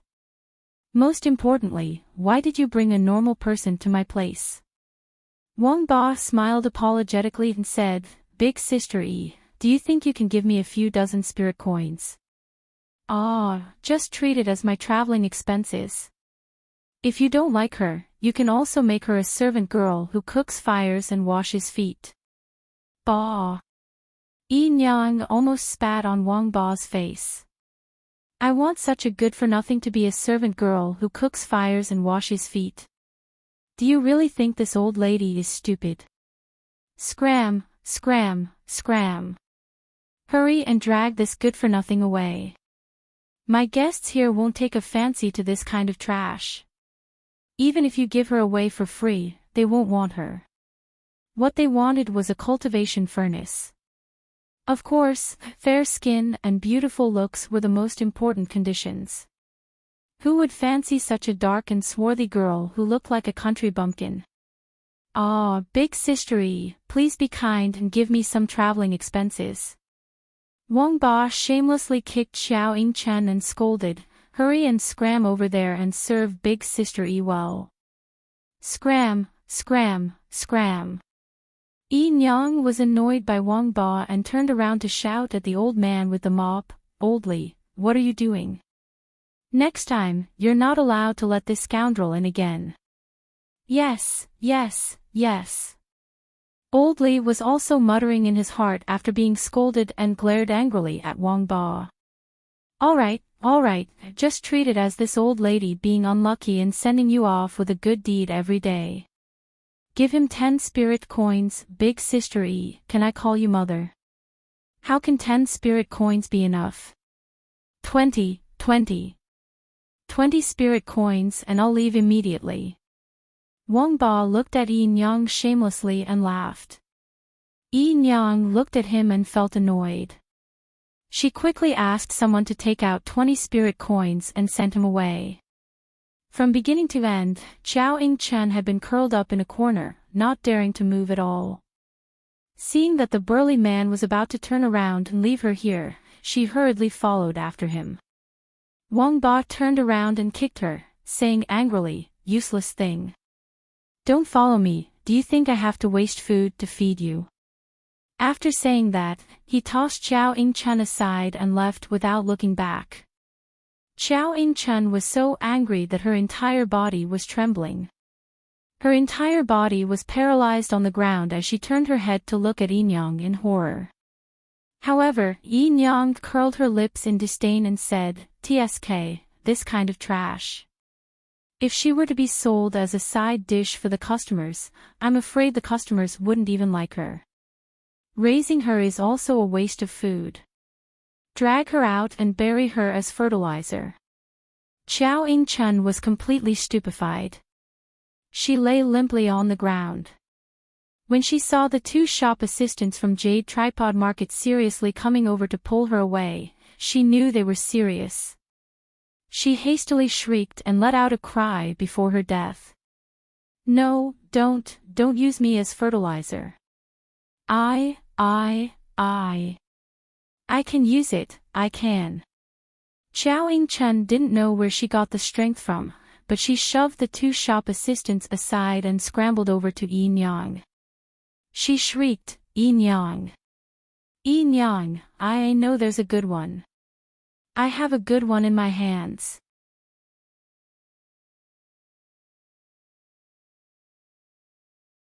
Chapter 26-24. When Zhao Yingchuan's arms were grabbed by the 2 shop assistants and she was dragged out again, she roared with all her might. "Wait!" Yi Nyang glanced at her coldly and waved her hand. "What good stuff?" "Yes, it's good stuff." Zhao Yingchen stammered. "It's definitely good stuff. 16 years old with extremely good looks. Definitely top-notch. Furthermore, she's already a level 3 spirit master. Think about it. She's only 16 years old. If she's nurtured for a while longer, then she'll definitely be able to become a level 5 or 6 spirit master before she's 20. Yi Nyang narrowed her eyes and calculated for a while. She then said indifferently, "She's only a level 3 spirit master at 16 years old. Her aptitude isn't too good. But she's beautiful. Extremely beautiful." Zhao Yingchen dared to say anything for her life. "It's true. If you don't believe me, I'll take you to see the goods one day." Yi Nyang glanced at her coldly. "Who is she to you?" "Yes, she's my younger sister, my biological younger sister. I can make the decision.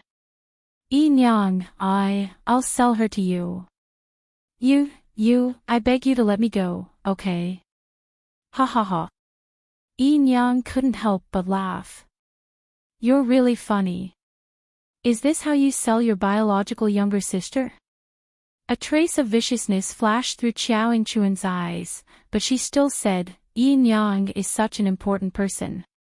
How can this be considered harming her? I'm letting her live a good life in the future. Isn't that right? Don't you think so?" Yi Nyang glanced at her coldly and nodded. "Alright, I'll use you as fertilizer for a few days later. Find a chance to let me see the goods first." Fresh 16-year-old goods were very rare here. Recently, Yuding Market was really short on goods, and she urgently needed to replenish a batch. Since this woman said it so vividly, then she should go take a look. Anyway, she wouldn't lose anything by taking a look. There won't be any trouble, right? Yi Nyang was experienced. She naturally knew that some people could be touched, while others couldn't. She didn't want to get herself covered in a stench for the sake of a good. Is there any trouble? Xiao Yingchen concealed the guilt in her eyes and said with an apologetic smile, "Look at me, I'm poor and have no background. What trouble could my biological younger sister possibly have?" Yi Nyang smirked sarcastically. "That's true." Then, she said coldly, "When can I see the goods?" "It'll be done in 2 days. My younger sister is currently heading out of the city to gather medicinal herbs." Xiao Yingchen hastily made up a lie. "Don't worry, when she returns in 2 days, you'll be able to see her." "Well, Oldly, follow this woman and see what kind of good stuff she is."